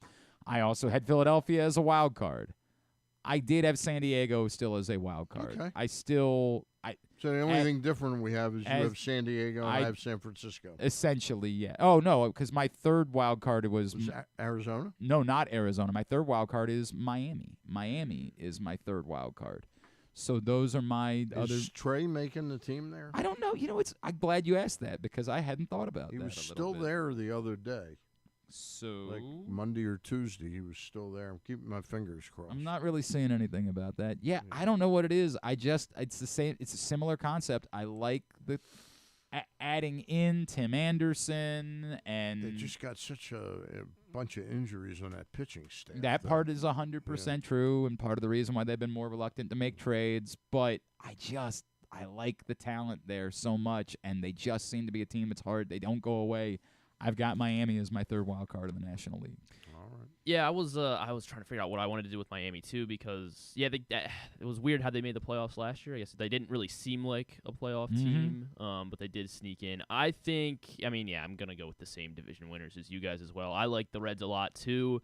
To Stan's point, comparing the Pirates to the Orioles, I think the Reds are more like the Orioles of last year now. I would agree with that, but I was saying the Pirates are like the Orioles 2 years ago. Yeah, right. I think I disagree. I think the Pirates are going to be bad again. I don't think they're gonna make too much of a jump. They might look good for first 3 weeks or so of April like they did last year, but I don't trust what the Pirates got going on right now, unfortunately. I like the Phillies out of the East as well. Miami is not going to make it. In the West, I'm going to have to agree with Glenn, unfortunately. Dodgers won. I think the Padres do get back to the playoffs this year. they've done enough. We saw them. They're 1-1. They're gonna be great again. Right. They beat the Dodgers already. That did happen. So I'm gonna cheat a little bit there. But I think my final wild card. I think it's gonna be a really fun wild card race. I feel like it always is in the National League. But yeah, between San Francisco, between Miami, between St. Louis and Milwaukee, I think have Arizona even in the hunt for a wild card. I think it's gonna be a fall. I think Arizona's gonna. I don't that know was a why. flash in the pan. We're probably stupid. I tend to agree are. with Griffin that I think Arizona was a flash in the pan. I think that's the team that takes a step back. Now then you look at their roster again, and you're like, why do I think that? Like they have pitching. Like they're not like they have a really good got Merrill starting Kelly. staff. They got Zach Gallen, of course. Like they. I don't know why I feel that way, but there's something about the having made that run, what that takes out of a group to have done that. I don't know. For some reason, I just see Arizona taking a step My final back. wild card, I have the Cubs. Wow. Yeah. Wow. I thought they were. I thought they were really competitive last year, and they came up just short. And I think they got a better manager now. They definitely. There's no doubt they have a better manager. That part 100% is true. And that's not a real knock at David Ross. No. I just think Craig Counsell's an a very outstanding good manager. I think that I probably undervalue them. I guess a lot of this has to do with how good the Japanese pitcher whose name is escaping me. Imanaga. Thank you, Imanaga. A lot of this has to do with that. Obviously, Justin Steele was really good. Can he build off of that? Last year. Like if Justin, I think it's important they got Bellinger back. Well, I agree with that, but I think Justin Steele has to be an ace in order for that to be the case. Like has to be a the Corbin Burnes type in order for the Cubs to have a chance at making that type of run. Yeah. All right, into the American League. Let's go west to east, Stan. So we'll build up. Who are your division winners and wild card teams? I still think, despite the injuries to the starting pitching, I think that the Hader move by Houston pushes them on top. Yep. I like Houston to win the division. I think Seattle and Texas are both really good, and I wouldn't be surprised if they're both wild card teams this year. I think the Central will be won by the Twins again, with Detroit and Kansas City second and third, and Kansas City maybe surprising some people, and I think Detroit's capable of surprising people. I think the winner of the East is the Baltimore Orioles. I've already changed from 2 weeks ago when I did my first power rankings. Of course, I didn't know that Garrett Cole was going to be going down for a couple of months. I think they're second. The Yankees are second.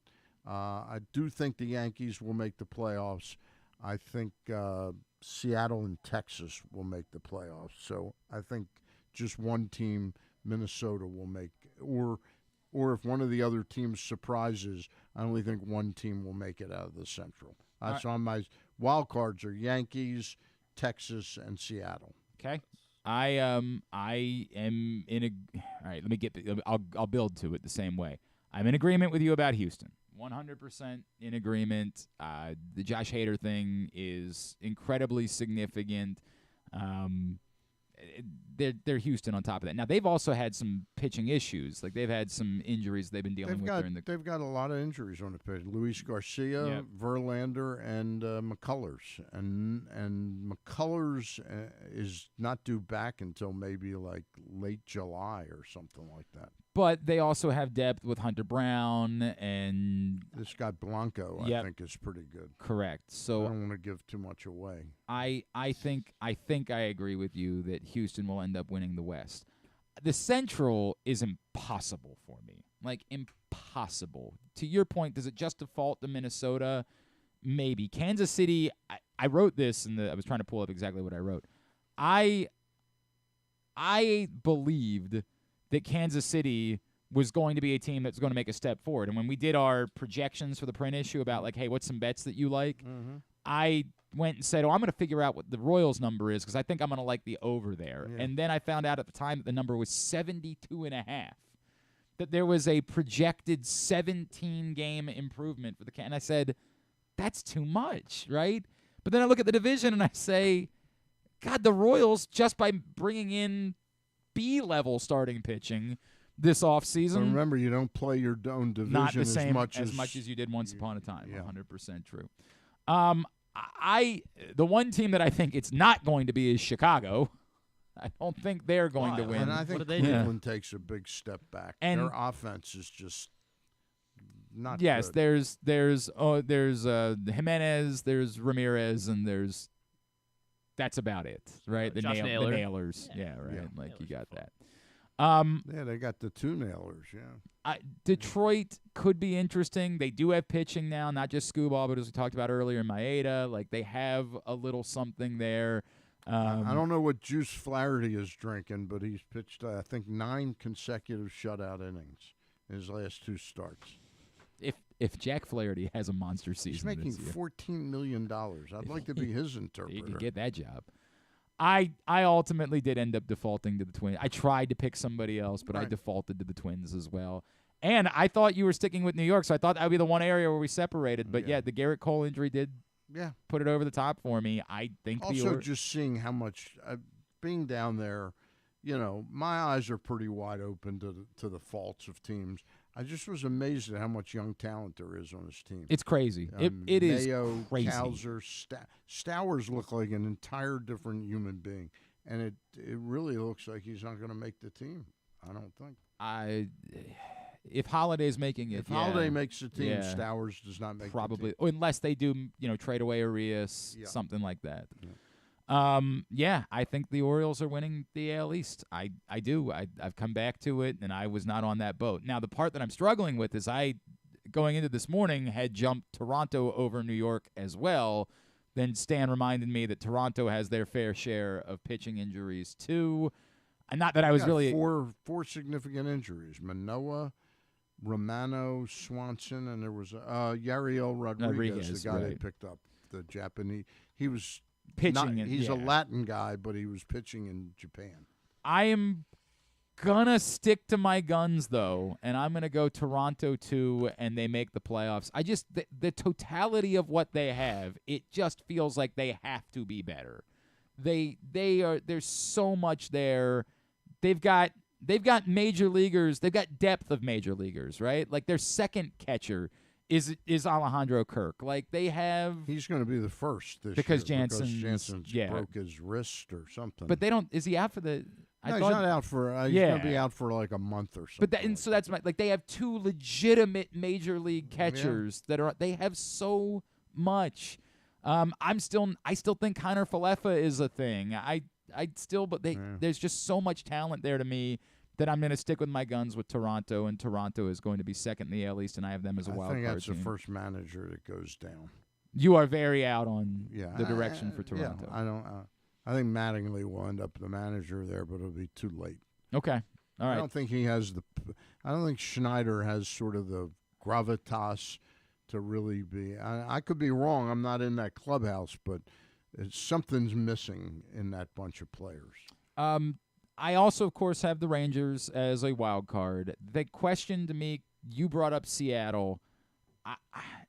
Seattle's very good. The pitching is unreal. The pitching is unreal. Especially while Texas won't have DeGrom, Scherzer, and Molly, Tyler Molly. I'm going to go with Texas, and I'm going to go with New York. I'm going to leave Seattle out. They'll be my other wild cards, and I'll regret that. Who are your 3 wild cards? Toronto, Texas, New York are my wild cards. Entitled to be wrong on That's one of fine. those. I'm willing to be wrong. Griffin? You got Houston, Minnesota, Baltimore. Yes. Texas, Toronto, yes, New York. Correct. Okay, got it. Yeah, I'm gonna be ditto in the division winners as well. I think Houston. I don't know. There's a reason we're all picking Houston. You can't go against the Astros, despite that bullpen is tremendous. Hader, Presley, Abreu and Montero. Jealous. No one in the Central. I think Cleveland will be better than I think you guys think, just because they always find ways to hang around. Do you want me to save it, or do you want me to quickly Just rattle it off? quickly. Just tell All me right, who it is. I think the Yankees would be really good. I think Juan Soto changes the whole complexity of Sure. that lineup. I think the Yankees would be really good. I got them as second in the East, and the Rays as the. Ooh, will despite also be, all the pitching injuries. they're the Rays. They're gonna figure it out. fun, Texas yeah. is my other wild card. Okay, very Could be the good. guess. Those are our Could be the guess. division, or our American League and National League projections. We will get to our playoff predictions and our awards predictions. How many before- awards are we doing? Just the big, just MVP, MVP, Rookie of the Year, Cy Young. Okay. Like just the three big ones for players. Those are the only three that we'll do. All right, we are in hour number 2 of today's program. Today's show is also brought to you by Ruth's Chris. And just when I say the words Ruth's Chris, I start to hear the sizzle of the plate. That's exactly what it sounds like, Stan. You know. You just start that you like your mouth waters when you say That the was me words. doing Katie Britt. Whether you're celebrating a special milestone, entertaining clients, or simply enjoying a night out, count on Ruth's Chris to deliver to you the finest steaks, the best service, and a level of hospitality that has made Ruth's Chris one of the most revered names in steaks since 1965. Make your reservation now at ruthschris.com. Earlier this week, we found out that our next guest will be sticking around in Baltimore for a couple of seasons after he had a really nice 2023 season. Was a late addition to the team and was a really pleasant addition. Did a lot for depth in the secondary. Joining us now here on the show, he is Ravens cornerback Arthur Maulet. He is with us on GCR. Arthur, it's Glenn and Stan in Baltimore. It's great to chat with you, man. Thank you for taking the time for us, and congratulations on the new deal with the Ravens. Thank you. Appreciate it, man. Thank you guys for having me this morning, man. I'm super stoked and excited, man, to get back to work with Baltimore for That's sure. awesome, though. man. The connection, Arthur, like, obviously it helped that you were playing so well. But we saw what you were doing in the community. We saw the event that you had with the haircuts. And we saw, like, where did that side of this? Like, when did you realize that there was something special for you here in Baltimore that went beyond just football? It's crazy that you say that. I was talking to one of my buddies the other day. His name is Larry. I played with him at the University of Memphis. He's actually originally from Baltimore. And I think when I first came, it was like the first week I was in Baltimore. He was just showing me what the city offered. You know, I'm driving downtown and I'm driving around. And it just kind of just reminded me of where I'm from, New Orleans, Louisiana. And he was just like, he pointed at a painting, and it was like Ray Lewis, Ed Reed, and some other guys. He was like, bro, he's like, man, this city thrives off, you know, you guys being successful. Like, that's what motivates the city. And it was similar where I'm from in New Orleans. So I just think, like, it was just kind of like my second home, honestly. After that, I just saw what, you know, the impact that we could have if we have a successful season on the city. Arthur, I was going to ask you, it's Stan, nice to meet you. I was going to ask you the impact of Zach Orr replacing McDonald as defensive coordinator. Did your belief and faith how good Zach Orr might be impact your decision to stay here? Yeah, it definitely was one of the reasons why I stayed. You know, Zach is a really good coach, players coach. Obviously, you know, I'm familiar with him because I was with him last year, and you know, he's wired and we speak the same language as me. So I just think it's going to be a good match. You know, he's going to have the defense flying around. He's a high energy coach as well. He's going to, you know, make you play harder than what you want. He's going to push you, you know, to be great. So, you know, I think it's a perfect match for Baltimore and Zach. You're basically the same age, too, on top of everything. Is that right? I mean, not quite, but close. Close. Don't bust my age out there, man. I'm trying to keep up with these young guys, man. I'm trying to keep up with these young guys running 4.22s. They start seeing I'm 30, they're gonna be like, hold on, you know, let's attack this 30-year-old right quick. Dude, the way that you were playing last year, I don't think we have to worry about that at all. Nah, we're not gonna have any problems, man. I'm just messing around. But I tell a lot of guys, like, you know, for me, like, you know, I work out all year round because these guys are coming in more explosive and faster and things, so I have to keep up with them. Arthur, I acknowledge, admittedly, I did not pay nearly enough attention to you before you got to Baltimore, but the way that you were being used and the number of times that you were, you know, we talk about Mike McDonald, that you were the one coming in on the blitz. Did you always know that was going to be a big part of your role here? Was that always that maybe, again, because we weren't paying attention, we just missed it. Was that always something that you thrived in, or was it something that was kind of new and obviously exciting in Baltimore last season? Honestly, they knew the guy they were getting. Okay. I had some pretty good success against Baltimore playing in the nickel. Pressure guy, physical guy. And then honestly, like, I played in Pittsburgh, for 2 years, and they saw my work there, so they were kind of like, okay, let's see what he's about. And I was more familiar with the AFC as well, so I was like, shoot, I want to see what Baltimore is about as well, because I know what type of defense they run. A lot of zone exotic blitzes, man blitzes, free runners, and I just felt like the scheme just fitted me perfect, and I knew I was going to thrive in it, and I just can't wait for the second year because I'm going to be way better. But specifically, what it feels like when you collect, like a sack versus an interception, which one is the one that gets you? I just feel like there's got to be something really cool about collecting a sack as a cornerback.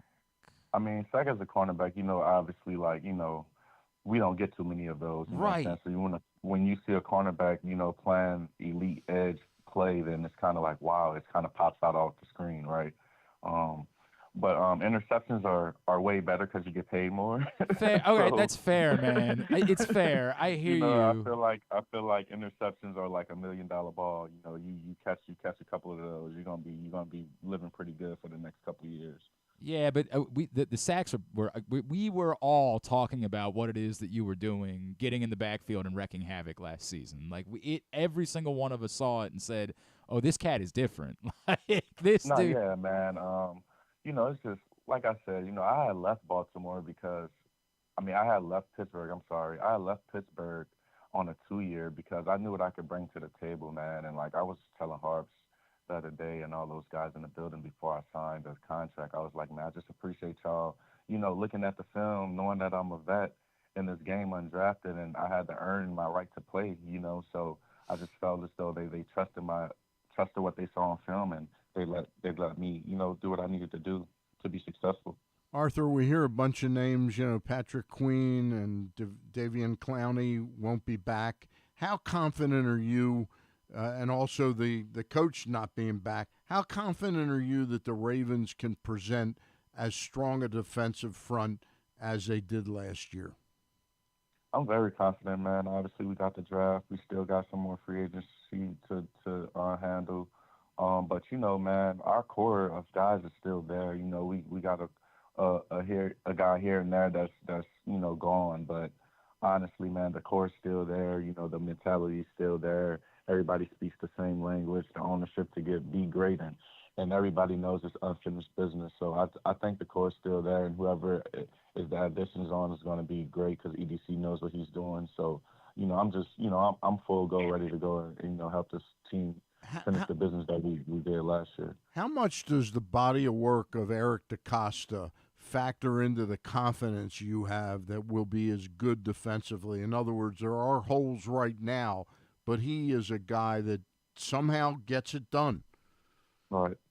Man, me coming in as a late addition and seeing the guys that I'm playing when they're in front of me, I was just like, yo, this is going to be kind of not easy, but I'm going to have confidence because all these guys that's in front of me, elite edge rushers, elite D tackles, elite linebacker play. I just think our defense in general just was elite. So, EDC is going to do a good job. He's going to get in his lab. He's going to find guys that someone might not know, like me, and thrive. You know what I'm saying? So, I'm super excited to see what he does.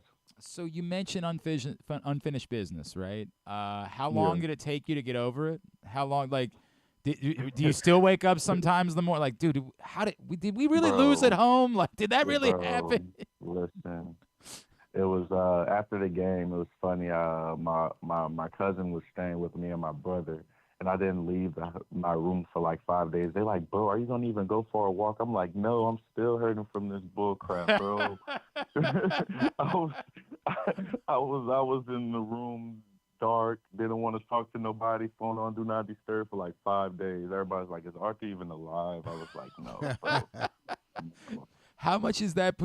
Obviously, like, but obviously it left a sour taste in our mouth, and I think it's going to motivate us even more. Right. You know what I'm saying? We know what we're capable of doing. We know what we have to do to be successful. You know what I'm saying? And then also, man, it's a learning experience, man. We got there. Now we know what we actually need to do to get the job done. You know what I'm saying? And that's the ultimate goal, man, to raise the Lombardi, if you're not trying to do that, then shoot, like Zach say, man, shit, we gonna be cool. We gonna be cool with you, but we ain't gonna mess with you. So, you know, everybody with one common goal to, you know, raise the Lombardi, man. That's what we're trying to do. The have you heard, like, has PQ reached out with any advice about how to handle being on the other side of the rivalry? Like, because I imagine it wasn't like fun for you going back to Pittsburgh last season. There were probably some people that had some things to say. Yeah, they had some people that had some great things to say, right? But man, you know, it's football, man. It's, you know, obviously, you know, it's business is business, man. Or, you know, it's a rivalry. Don't get me wrong. You know, I don't like those guys anymore. You know, I respect them. I don't have to like them, but I respect them. You know what I'm saying? That's the biggest thing. You know, I respect those guys on the other side, man. And obviously, I want PQ to have so much success, but not against us. Exactly. You know? But you know, that's about it, man. You know, football's football, man. When we stepped in pads on, I don't care who you is in front of me. You're gonna have to prove to us that you're better than us. So, you know how it is. There's a saying that a lot of Ravens fans have, Arthur, that's, you know, this guy was always a Raven. We just didn't know it yet until he got here. Listening to you and the way that you talk about your time here and seeing how quickly you decided that you wanted to have an impact on this city and the connection that you found, do you feel a little bit of that? Like, wow, this was always my home. I just didn't know it until I got here. Yeah. I mean, man, when I got there, man, I think it was like the first 2 weeks. I just felt like it was meant to be, bro. Like, you know, I wasn't stressed. I felt like it was a big family. And like I said, you know, I felt like everybody held each other accountable. And obviously it translated to a lot of wins. There just needs to be 2 more, right? Like that's just just the way it's got to go. We'll be fine, man. We'll get back there. It's going to be tough, and that's the one thing that people are going to have to understand and share. And that I think we're going to have, like a lot of guys, we have conversations in the locker room, man. And you know, I think that's why we were so successful last year. You know, it was an open book with everyone, and you know, everybody was at the table and giving ideas and trying to, you know, be successful for each other. And I just think it's going to be tough, bro. You know what I'm saying? A lot of teams got better, so we got to really, really, really hold each other accountable and try to get this thing done for the city and for Baltimore. And we like the sounds of that quite a bit. And obviously there's a great core, as you bring up. Arthur Maulet, what can we plug for you? I know it's at Arthur Maulet _ on Instagram where people have been giving you a follow. Is there anything else that's more active and plans that you have, anything like that we can plug? Honestly, I'm about to make a new Twitter. I know everybody's been tagging me on Twitter, and it's my old page, and I got Pittsburgh pictures up there, and they're like, Arthur, you need to change that. Yeah. But I'm not on that Instagram. I will be making a new one today, and it's probably going to be Arthur Maulet 10 _ for the Ravens fans. And, you know, I'll be on Twitter and Instagram for social media-wise.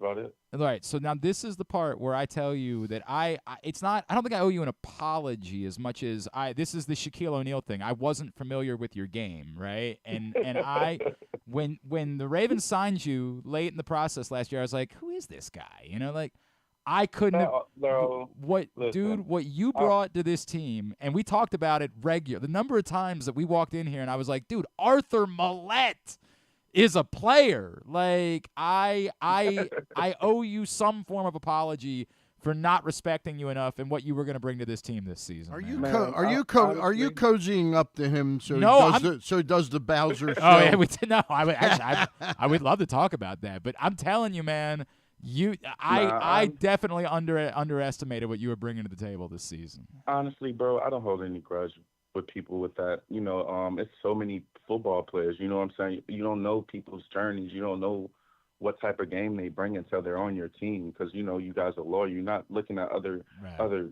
teams and looking at players and be like, okay, he can do this. He's pretty good. Like, I'm not a superstar. I don't expect everybody to know me. But when I do step on the helmet and it's time to play, I'm going to make sure that you know who number 10 is and who Maulet is.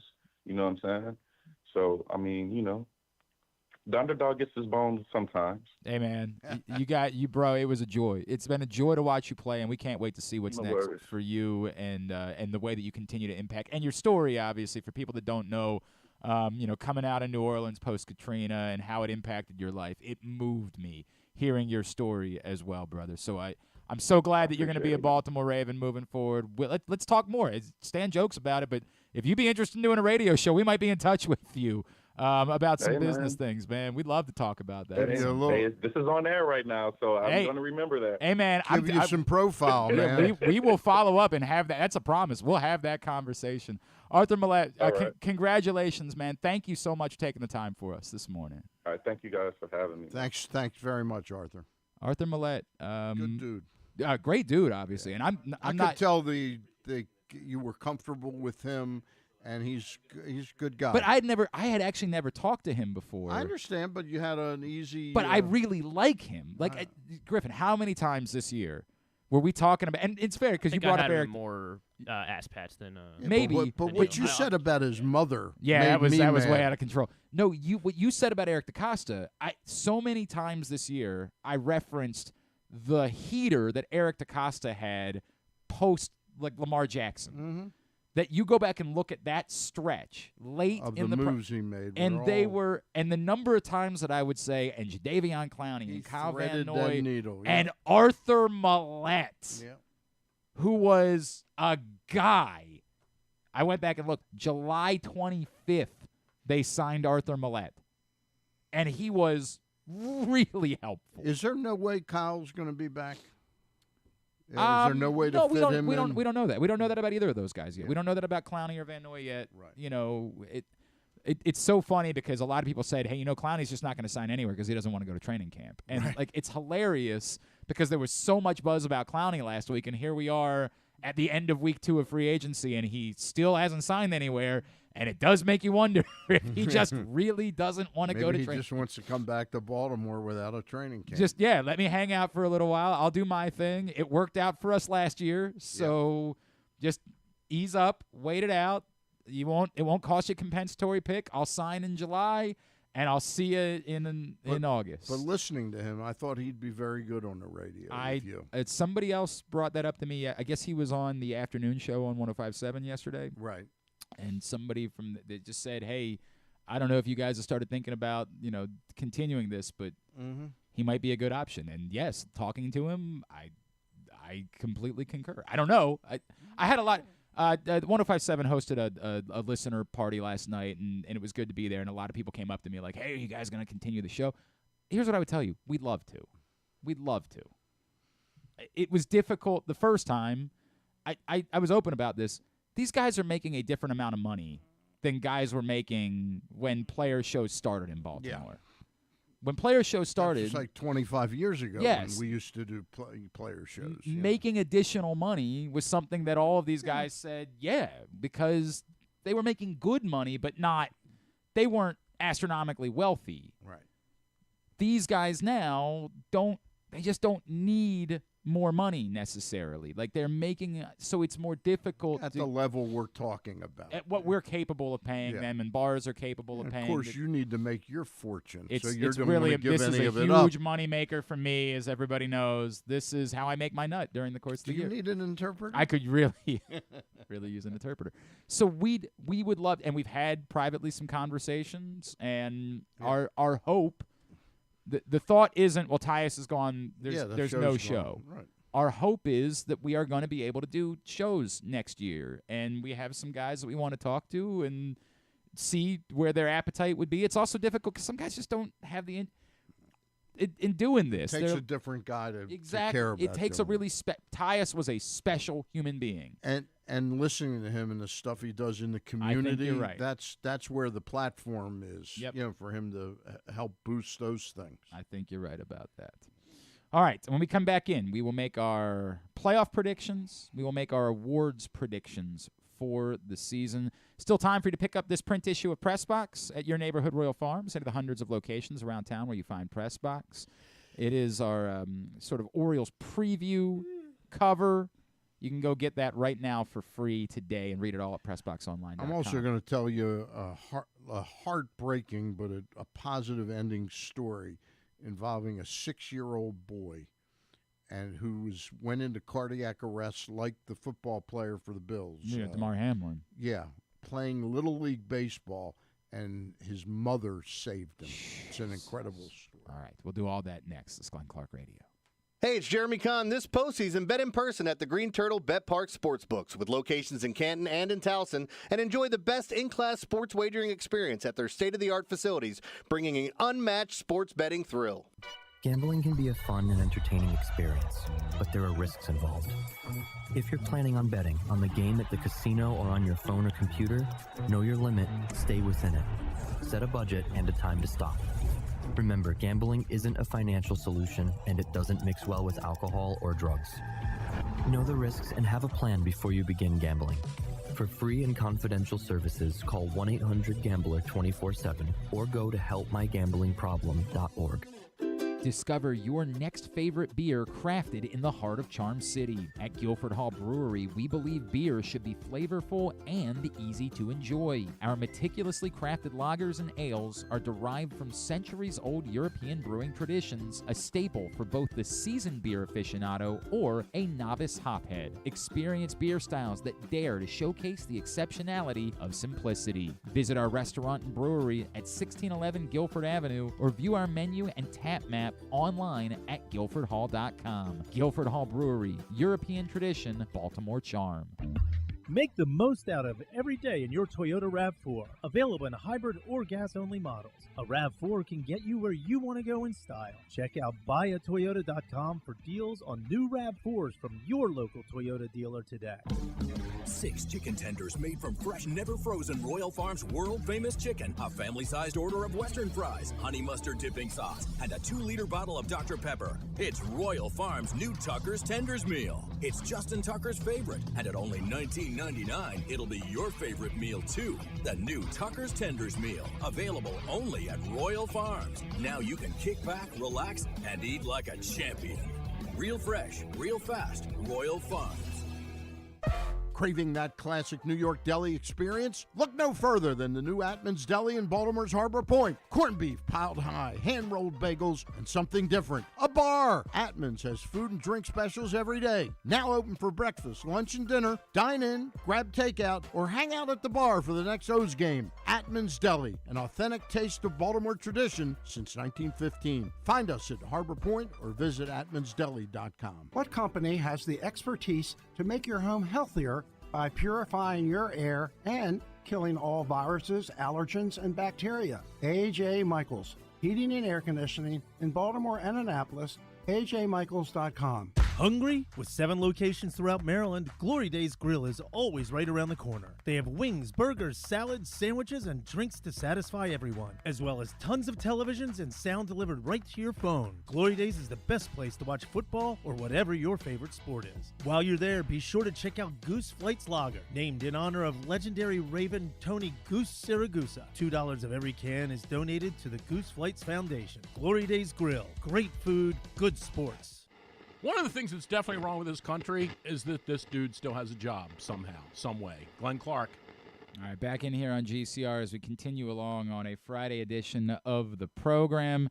Hey, if you missed Griffin and I at Sports and Social yesterday, we had a great time hanging out, watching the games. That was an awful lot of fun. I know I'm going to be back next Thursday night. I don't know yet if Griffin's joining me or not. He's playing hard to get, but at some point I got to make that call because otherwise I'm going to need somebody else to go with me. Next Thursday night after the baseball game, so go enjoy the baseball game, then come out and watch the Sweet 16 with us at Sports and Social inside Live Casino and Hotel. We're going to have another pair of baseball tickets to give away. We're going to have we had swag bags yesterday that we were giving away throughout the day. We had a lot of fun. And Glenn was on a heater, too. To start the day. And then, thankfully, it didn't go south until after we left. That's the good news. But yeah. It's something about being in there that you were locked in. It's the atmosphere, I can't explain it. You watch games at a bar, people kind of don't care, right? Like it's on, but whatever. You go somewhere like that where everybody's betting on every game. At one point, Griffin looked at me and we're like, why is everybody losing their minds about this BYU Duquesne thing? And you just realize they're living and dying with every play because there's so much money at stake. I wish we would have been there last night. Because we left around 4-ish. And then the Long Beach, Arizona game went in another 20 minutes. I didn't leave right away. And I was just in the back watching the end of that game, and there were just people because the line was 20.5. Oh, right, yeah. And they ended up winning by exactly and so it's a 20. So it's a blowout game, Yes. and And yet everybody's people like, are go! they're freaking out No, and rooting no. on. The atmosphere is incredible. So what was the crowd like? Oh, it was a mob scene. I mean, it was you could barely walk. I mean, it was just absolutely. I mean, it's the first day of the tournament. That's what we were expecting. But come out, hang out with us next Thursday night. As soon as the baseball game ends, just wander down to Sports and Social. We'll be there for the Sweet 16. It is the best place to watch games throughout the course of the tournament. You can reserve tables by going to their website. You've got to go physically be present in order to reserve the reclining chairs. But today, this weekend, all great times to hang out at Sports and Social. We'll be there again, or I'll at least be there again this coming Thursday night for the Sweet 16. All right, Stan, I don't know if I want you to tell me this story because you started to tell it to me. I told you off the air. Yeah. It's a story that's really pretty incredible. It took place in Lake Worth, Florida. It's the 22nd story, I think, out of 63 news stories on AOL.com. It's moved. Last night it was like the 6th story, and now it's 20 hours later. It took place in Lake Worth, Florida. 6-year-old boy Oscar Stubbe was hit by a fly ball, and these are 6-year-olds. So in other words, it wasn't like the ball was hit with an exit velocity of 100 miles an hour, but it was up in the air, and the boy missed the ball, and it hit the ball hit the boy in the chest. He immediately went down with cardiac arrest, and his father first ran out there, who's not a medical person, and then he yelled for the wife, who was not really that worried. She thought, Yeah. And he realized something was really aghast, and he yelled for her because the mother's a nurse. Yeah. And she ended up performing CPR, and another teammate's mother helped perform it as well when she took a break, and they brought the kid back, from the same thing Damar Hamlin, yeah, Hamlin Comio suffered from. It Commotio cordis, doesn't sound quite as dramatic as the NFL, but they almost lost their 6-year-old son. I got one. Commotio cordis. Yes. Commotio cordis. One more thing for me to worry about as my boys start playing baseball. No, it's an amazing story, and two things. It reminds me that I need to go take CPR. Like, this is something that I said post-Damar Hamlin I was going to do, and, then the world gets in your way, and you're like, oh, right, I wanted to do that. I need to go do that. Like, I need to go take... Read the whole story, though, because there's a way, even if you don't take it, you can learn the basics of it that could be a difference maker. I'm so glad that it has the happy ending. I think it's a wonderful story, and He was out for 4 or 5 minutes or something like that. Terrifying, just absolutely terrifying. All right, Stan is here. We are making our predictions because the Major League Baseball season technically already got underway, but we'll be in full swing by the time we're together again next Friday. We've already made our divisional predictions, so now let's go awards, and then we'll make our playoff predictions. Who wins each league, who wins the World Series. So let's start again in the National League, Stan. What are we picking? We're picking Rookie of the Year, Cy Young, and MVP in the National League. I'm going to go with that guy with Milwaukee, Jackson Chourio, to win Rookie of the Year. Cy Young, a winner. I think it comes from one of the two Phillies starters. Or actually, no, I take it back. I think right now you'd have to pick Spencer Strider to win the Cy Young Award. Makes a lot of sense. Yeah. And what's the last one is? MVP. MVP of the National League. Give me Bryce Harper to win the MVP of the National League. Okay. It's selfishly, I'm just going to pick Jackson Merrill because got to know him, great kid, awesome family. And I picked the Padres to be in the playoffs, so they need something's going to have to give them an extra boost. I'll say it's Jackson Merrill having an exceptional season. Does he still live here in this area? I don't know if he comes home. Because maybe he'd be great to do a radio show with. He could do the Tyus Bowser show. It's funny because Gavin Sheets still lives here all year round. And I always joke with him, bro, why wouldn't you – it snows here. Why wouldn't you just go get a place in Arizona Right. And like he's like, this is home. This is where likes this his is parents and his friends and 100%. And that's what he always reminds. He's like, no, man, this is and home. so many young people like it for the weather. Yeah, it's that gorgeous weather that we have here. So yeah, I'll go Jackson Merrill. I will say Zach Wheeler. Like, gets that big money. I think there's going to be a bigger spotlight on him, and I think he delivers in that spotlight. And we also know that a lot of these awards tend to be narrative-driven.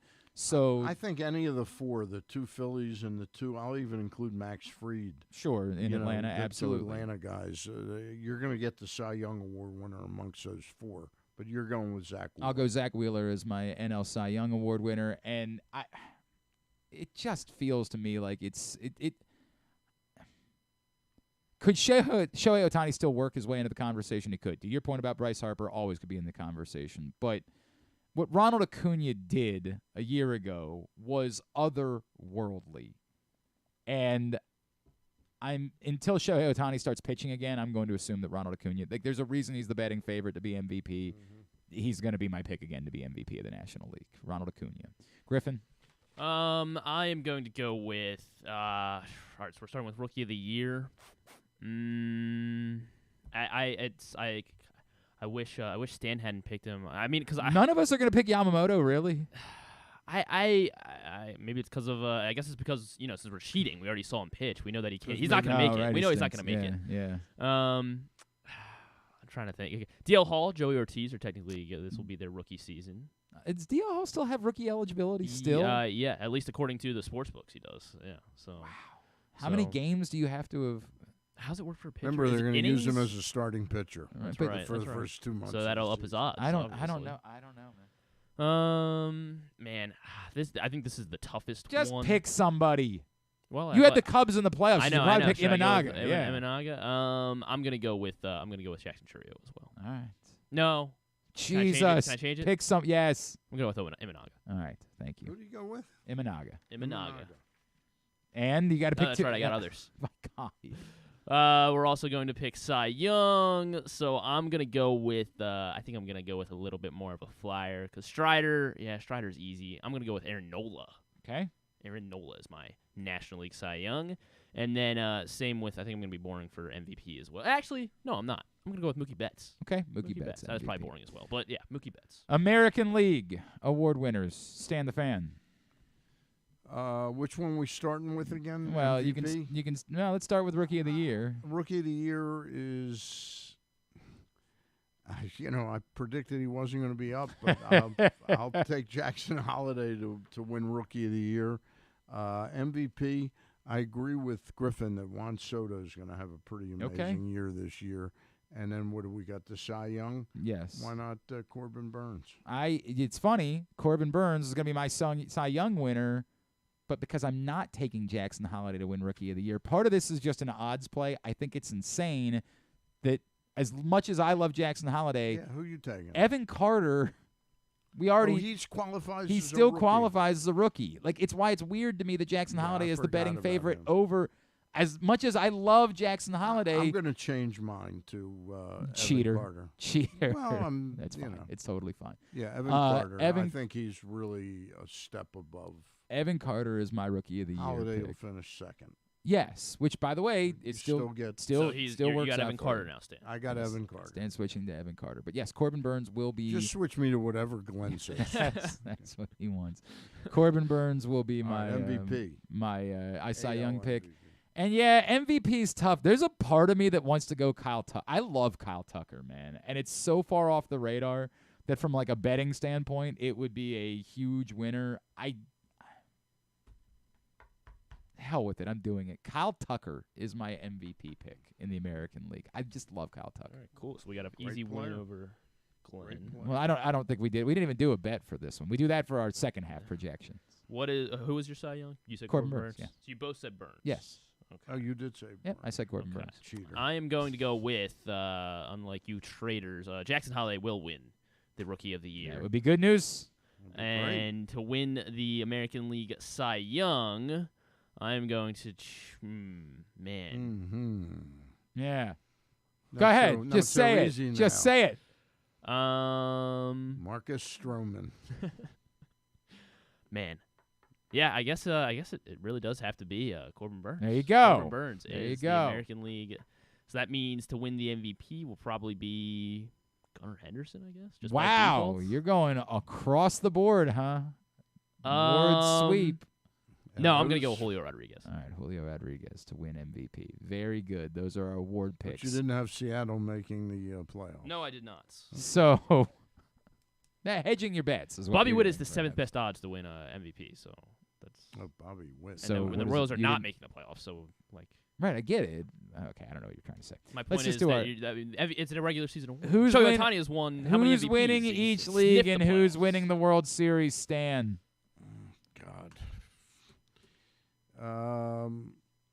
Well, it's really one of two teams makes it to the. I'm going to say that Atlanta makes it back to the World Series, and play either Baltimore or Houston. I'll say that Atlanta plays Baltimore. Oh, son of a bitch! That's my World Series too. Now, who you have winning it? Of course, Atlanta. Damn it! That's my pick. I'll take the. I'll go if they get that far. I think the Orioles can win. They're unstoppable at that point. They're just unstoppable. Right. I had Atlanta over Baltimore as my World Series pick this year. Stan's got Orioles over Braves. Yes. Glenn has Braves. Unfortunately for Oriole fans, last year at the midway point, you had the Orioles and the Reds. Yeah, right. I will have the. I'm gonna have the. I think. Wow. Athletics. I think we're gonna be able to attend all 7 games of the World Series. Orioles Phillies. You're saying. Orioles you're saying beat the Phillies in 7. Ooh, I like it. I like it. Good. Very good. Those are our picks. Those are MLB predictions. Griffin will get them posted at glennclarkradio.com a little bit later on. Today's show also brought to you by Goose Flights, available all over town. Goose Flights is not only a delicious Oh, by the way, we're adding Atman's Deli in Harbor Point to that list of places where you can find Goose Flights. All over town. Not only a delicious beer, but also does great things, as $1.98 from every can sold goes to benefit the Goose Flights Foundation, the work they're doing to honor Tony Saragusa's legacy, his family, by providing non-emergency medical transport for those in need. Find out more, PressBoxOnline.com/gooseflights. We'll come back in. We'll get a tidbit. We'll go over the schedule for basketball today. That's coming up. It's Glenn Clark Radio. Craving that classic New York deli experience? Look no further than the new Atman's Deli in Baltimore's Harbor Point. Corned beef piled high, hand-rolled bagels, and something different. A bar! Atman's has food and drink specials every day. Now open for breakfast, lunch, and dinner. Dine in, grab takeout, or hang out at the bar for the next O's game. Atman's Deli, an authentic taste of Baltimore tradition since 1915. Find us at Harbor Point or visit atmansdeli.com. Why bet with the big boys this football season? Instead, try your hand with the local book, Superbook Sports, this fall. Superbook Sports is the book next door. Just a dedicated team of the best odds makers in Las Vegas, making sure you get the best prices and parlays anywhere. And now, Superbook will give you a bonus of up to $250 when you sign up and wager on the same day and use the promo code GlennClark23, GLENNCLARK23. So bet with the best and use the promo code GlennClark23 this football season with Superbook Sports. Visit superbook.com for terms and conditions. Gambling problem? Call 1-800-GAMBLER. Whether you're celebrating a special milestone, entertaining clients, or simply enjoying a night out, count on Ruth's Chris to deliver you the finest steaks, the best service, and a level of hospitality that has made Ruth's Chris one of the most revered names in steaks since 1965. Make your reservation now at ruthschris.com. Whether your focus is luxury and comfort, convenience and technologically advanced connectivity, or sporty performance and aggressive styling, we've got the perfect Highlander for you. Check out buyatoyota.com for deals on new Highlanders from your local Toyota dealer today. The ultimate fan experience awaits you at Sports and Social Maryland. See how we're raising the sports bar with our massive 100-foot media wall featuring 40 HD TVs and a 47-foot big screen. Bet on your favorite teams and this year's biggest events at the FanDuel Sportsbook while enjoying your favorite beers and cocktails, plus our delicious takes on bar food classics. Visit Sports and Social at Live Casino and Hotel Maryland, at Arundel Mills. Must be 21. Gambling problem? Call 1-800-GAMBLER. Discover your next favorite beer crafted in the heart of Charm City. At Guilford Hall Brewery, we believe beer should be flavorful and easy to enjoy. Our meticulously crafted lagers and ales are derived from centuries-old European brewing traditions, a staple for both the seasoned beer aficionado or a novice hophead. Experience beer styles that dare to showcase the exceptionality of simplicity. Visit our restaurant and brewery at 1611 Guilford Avenue or view our menu and tap map online at guilfordhall.com. Guilford Hall Brewery, European tradition, Baltimore charm. The latest edition of Pressbox is available now, and on the cover we look at the promise of spring for the Baltimore Orioles as Todd Karpovich and others shine the light on the team's hopes to take the next step towards championship contention and what reinforcements could still be coming. Plus, Pressbox personalities offer suggestions to David Rubenstein about stewarding the franchise. Also inside, Bo Smolka on how the Ravens defense could evolve with new coordinator Zach Orr. And we meet lacrosse players from the men's and women's programs across the state. Pressbox is available for free at over 500 area locations, including 60 Royal Farm stores. And you can always find the entire edition as well as the best daily coverage of the O's, Ravens, and Terps at PressBoxOnline.com. Contrary to what some people believe, I actually like this guy when he sleeps. Glenn Clark, talking sports. All right, winding down for a Friday edition of the program. Stan the Fan is here. Don't forget, countysports.zone for all of the latest in spring sports here in the state of Maryland. Lacrosse, baseball, softball, get all the scores, schedules, updates, everything you need to know. countysports.zone is the place to find it. It's brought to you by your local Toyota dealer and buyatoyota.com. All right. I feel like there was something else that I wanted to bring up with you, and now I've already blanked on what it was. So maybe we just go ahead and do tidbit and tubular and get out of here. Maybe that's just the way that it's going to be. Sounds good. We got a game in 10 minutes. Yeah, right? Man, I know that there was something else on my list. Whatever. Who cares? Lorenzen signed with the Rangers. Yes, Lorenzen with the Rangers. Somebody else signed. Oh, J.D. Martinez signed with the He Twins. did. Was it Twins? No, it was the Mets. Oh, the Mets. The Mets, yes. Signed with the Mets, Mets, yes. Yeah. Signed Two irrelevant teams. 1 year, $12 million. Damn, that's why I picked he had told me before the it show. Was the that's why it I was picked- the Twins. It was the Twins. Yeah, well, maybe you need to get better information, my friend. Oh, glad it worked. Yeah. All right, let's get a tidbit. Tidbit is brought to you by Atman's Deli, Atman's Harbor Point. Man, it's just so great. I can't say enough about Atman's Harbor Point. Everything that you love about Atman's. The soups, the bagels, the corned beef piled high, that New York deli feeling. But now on top of that, they also have a bar. AtmansDeli.com is the website to find out their daily specials. But as you're getting down into town for baseball games, make sure you're going out of your way to stop before or after at Atman's Harbor Point. Love Atman so much. What you got? All right, give me a minute to read all of the Jack Golke stats. I mean, just it's such a great story. Whatever you feel about the state of college basketball, whatever, this is why this thing, we love it so much, because you can get that. This guy, D2 transfer, knocking down 10 threes off the bench. And some of them just wild, like wildly. If you want to defend John Calipari, the effort they supposed to do about a dude just knocking down, fall away, 24-footers unconsciously throughout the course of a basketball game. They tried a couple of times. It didn't matter. 32 points without even making a two-pointer. That is the most points ever scored in the tournament history without making a two-pointer. He obviously didn't even attempt one. There have only all right, I'll come back to that one in a minute. There 32 points. Most points scored in the tournament without a single field goal attempt inside the arc. And then, of course, in the last 25 years across NBA, WNBA, Division I men's and women's, there have been 2 instances of a player coming off the bench attempting 23-pointers in a game without attempting a single two.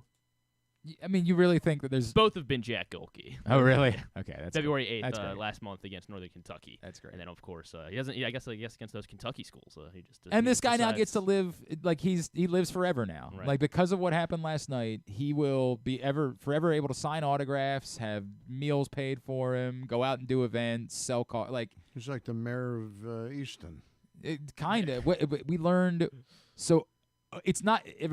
Well, a lot of people didn't know that Oakland wasn't in California. Oakland's in Michigan, but it's not even like a town I looked called. it up last night. I was not 100% sure. I thought it was Michigan. For a while, I thought it was in Ohio. I'm not sure why. When they mentioned their nickname being the Golden Grizzlies, right? You're like, oh, Golden. Oh yeah, Golden California, State, right? California. It makes all the sense in the world. It's not even in a town called Oakland in Michigan. Rochester. It's in Rochester, Michigan. Which is where the Mayo Clinic is, isn't it? Is that correct? Yeah. Okay, I didn't know that actually. Yeah, go figure. Go figure. Scarlett Johansson went there. In the last 10 years, there have been two players to make 10 or more 3-pointers in a tournament game in the last 10 years. Jack Golke and 10 3-pointers in a game. In the last how many years? 10 years. So it's not. It's post Steph. Yes. It's post JJ Redick. 10 years. God, it was in 2019. 2019 NCAA tournament, made 10 threes. Went on to have it. He went to the NBA. Didn't really have. Can't even remember who won. Yeah, it's everything. It's pre. He was. I believe he was with the 3-seeded Purdue Boilermakers. Oh God, Jaden Ivey? No, not Jaden Ivey. Because I was gonna say he's Another a nice guard. player. Yeah. What the hell was that guy's name? Oh, son of a bitch! I know who you're talking about now. All right, tell me who was Carson it? Edwards. Carson Edwards. Carson Edwards. He was a with nice. Purdue. He really was a nice player. Son of a bitch. No, he was a nice player, man. And then we'll do this one real quick. We did Final Four appearances by school yesterday. Okay. How about by coach? There have been 3 coaches with double-digit Final Four appearances, and there's been about 10 with 5 or more. Okay, so you want to do 10? Yeah, let's do 10. 5. Actually, it's more than 10. There's 13. Christ. All right. With 5 or more Final Fours. The guy that none of the Duke fans that were in attendance at Sports and Social yesterday could spell his name. I don't know. Probably gave 8 different Duke fans an opportunity to attempt to spell Krzyzewski. Not one of them could do it. Coach K, yes. Most all-time. 13 Final Four appearances. Boeheim. Boeheim, yes. He has 5. How many does Izzo have? Izzo has 8. Yeah, definitely. Roy Williams. Yes. Roy Williams, 9. Patino. Rick Pitino has 5. Calipari. No. Really? 4. Only 4. How about that? How many do they have to have? 5? 5, 5 yeah. or more. All right. Bobby Knight. So there's 12 total. Yes, Bobby Knight. 5 for Bobby Knight. John Wooden. John Wooden has the second most all-time. 12 with What's the UCLA. guy who used to coach Oklahoma State? And Eddie Sutton. Eddie Sutton. Not Eddie Sutton. Lute Olson? Lute Olson is on the list, though. Very good one. 5 for Lute Olson. How about Bill Self? No, not Really? Bill Self. Okay. Where's Bill Self? Only Dean thrice. Smith? Yes, Dean Smith. Yeah, Dean Smith has 3rd most all-time with 11. Those are the 3 with double digits. Dean Smith, John Wooden, and Coach K. Calhoun. Calhoun. I was going to say Calhoun. Why did I? Yeah, he's on the list. Jim Calhoun. So we were missing. We got 3 that we still need to come up with. Correct. We're missing 3. All 3 no longer active. All 3 no longer So one of them was active. with Houston. He had 5 Final Fours with Houston from 19. Yeah. Oh, God. The coach of the Fly Slamma Jamma teams. Guy Lewis. Yes, Guy Thank Lewis. you. Well done. Jeez, Well that was done. gonna kill Guy me. Lewis. 2 more. Both 6 appearances each. How many? 6 appearances for the final 2 here. I don't think Tarkanian made that many. How about what Tarkanian made 4. Yeah, I don't. Yeah. How about John Wooden? John we Wooden had him. we had mentioned 12 him. for John I'm Wooden. sorry. Damn. Is one of them real old, like dead now? Yes, one of them is dead. Ray Meyer? Not Ray Meyer. One of them It's not left. I want to make sure. Actually, both. No, it's oh definitely yeah, never wow. made I one. forgot he died last year. One of them died last year. One of them died last year. It wasn't John Thompson. That was longer than that. I don't think Thompson had that many. Did Raleigh Massimino die last year? He didn't have that. He might have, but no, not. Died last year. That's really messing with All right, me. so one of them definitely has an arena named after them. Oh, The other one I Adolph don't Rupp? think- Yes, Adolph Rupp has 6 Final Fours in his coaching career. I gave that trivia to somebody yesterday. It was. He just died last year? No, not Rupp. There was a Kentucky fan. I said, give me the full name of the coach that your arena was named after.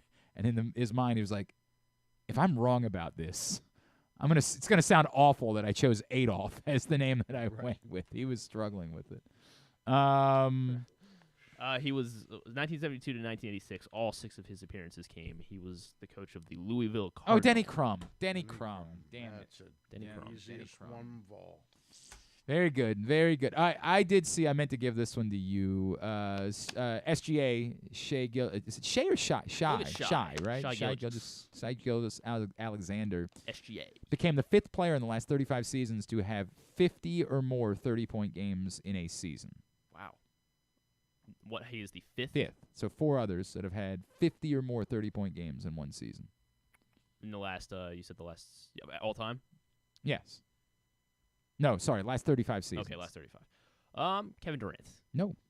LeBron James. Yes. Okay. No, sorry, take it back. Not LeBron James. Sorry. James Harden. Yes. All right. Harden. SGA. And like it feels like they would be recent. They're in the last 35 seasons. Yes, Michael Jordan is on the list. Jordan. Yes. SGA. Yep. Harden. Yep. Games are starting. Come on, let's go. 50. Oh, yeah, you're right. 50. Wow, 50 30-point games. Come on. Season. Russell Westbrook. No. Damn. Who else? Let's see. Played his entire career for one team. Despite being drafted by the Hornets, that wasn't the team that he played for.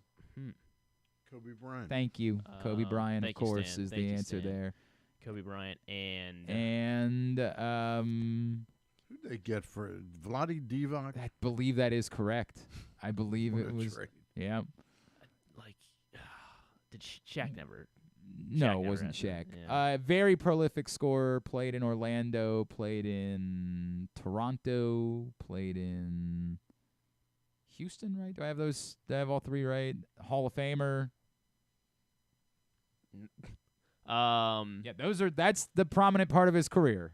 Toronto, Orlando, Houston. I can't think of anyone. I mean, like Kawhi for one It's year. gonna seem very silly to you. It is gonna feel really silly to me. Toronto. Very prominent scorer for Toronto.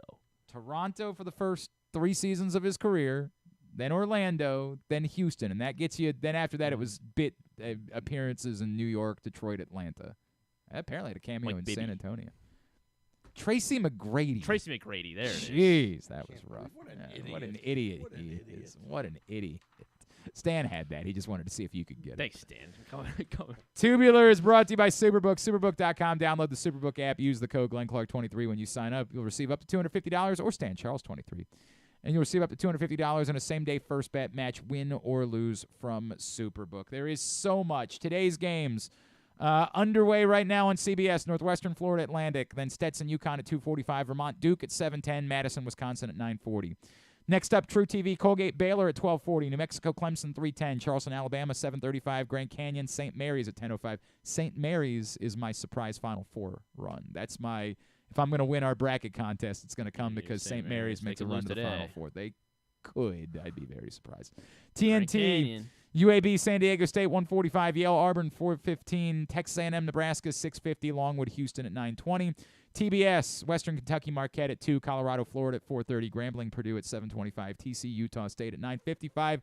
Also, the women's tournament throughout the day headlined tonight on ESPN2, Maryland, Iowa State at 7:30 from out in Portland. Just for those of you who play fantasy baseball, Matt Manning has been optioned to AAA by the Tigers. Reese Olson and Casey Mize have won rotation. There you go. There you go. Tomorrow, second round, CBS. Colt Keith make the team? I think he was. Yeah. I think everybody assumed he was going to make. Colt Keith made the team. Okay, making sure. They're playing games in Salt Lake City. That's where the early games I know, are tomorrow. It's so stupid, and they involve West Coast teams. Arizona is playing at 12:45, 9:45 local time in Arizona. Makes all the sense in the world against Dayton. Also on CBS. I'm going to run real quick. All right, 'cause Stan the Fan. I'll be back. Yeah, of for course. something else. Okay. At Stan the Fan on Twitter. Love you guys. He'll be back. Love you guys. He'll be back Monday with Ross and Luke talking baseball. You can check that out. Dayton, Arizona, 12:45 tomorrow. Gonzaga, Kansas at 3:15. Michigan State, North Carolina at 5:30. Texas, Tennessee at 8. You want the game on. I get it. I understand. Go right ahead. TNT, Washington State, Iowa State at 6:10, and Duquesne, Illinois at 8:40 tomorrow. TBS and True TV for Oakland's next game. This one's a dagger for me because I love both of these. Oakland, NC State is a killer for me. Like, I'm such a DJ Burnes fan. Now I got to love Oakland. I hate this game. That's tomorrow night, 7:10, followed by Oregon Creighton is the late game tomorrow at 9:40. All the rest of the college basketball, find at GlennClarkRadio.com. Orioles are on TV tomorrow for one final time when they take on the Blue Jays at 6 o'clock. Tyler Wells is on the mound, probably not against Yariel Rodriguez, as Stan tells us he's hurt. Lacrosse this weekend, I think, is all TBD because the weather, although most teams are on the road this weekend. Big Ten Network from Maryland, Michigan tomorrow at 2:30. Loyola's at Lafayette at noon on ESPN Plus on Saturday. UMBC's at Merrimack at noon. This one's yours. You got this one? Yeah. Wagner, Mount St. Mary's tomorrow at noon. Oh, my goodness. This is going to be game of the century, potentially. 0-8 Mount St. Mary's versus 1-7 Wagner. You throw out the records when those programs get together. It's going to be a good one. Tomorrow at noon on ESPN Plus, and Holy Cross is at Navy, allegedly tomorrow at 3:30. Towson's at Fairfield at 1 o'clock tomorrow. You can watch it on Fairfield's website. Maryland baseball hosts Michigan State this weekend. Those games on Big Ten Network Plus. On Sunday, So let's go to the CBS app. Is that one? If the game is on CBS, it's so. But I think if you go to that fast break stream, they might have it. They might have it on there. We'll It's very annoying. Pastner. I did a tweet about this last night. It's extraordinarily annoying. March Madness app. Watch all the games here. Me. Cool. March Madness app, except the one on CBS. You got to go to Paramount. Doesn't start until 12:30. That's a bummer. That's a bummer. I don't know if we have the CBS app. Okay. And you can't watch it on Paramount Plus because you got to have Paramount Plus with Showtime in To order to watch watch the it. games? It's effing annoying. So you got to download the CBS app. I don't have the words. Also on Sunday, Big Ten Network, Rutgers, Maryland women's lacrosse at noon. Not good for the Hopkins, over. Rutgers lacrosse at 4:30. 1-0 slow for start. a while. Yeah, slow start. Do we have the CBS app?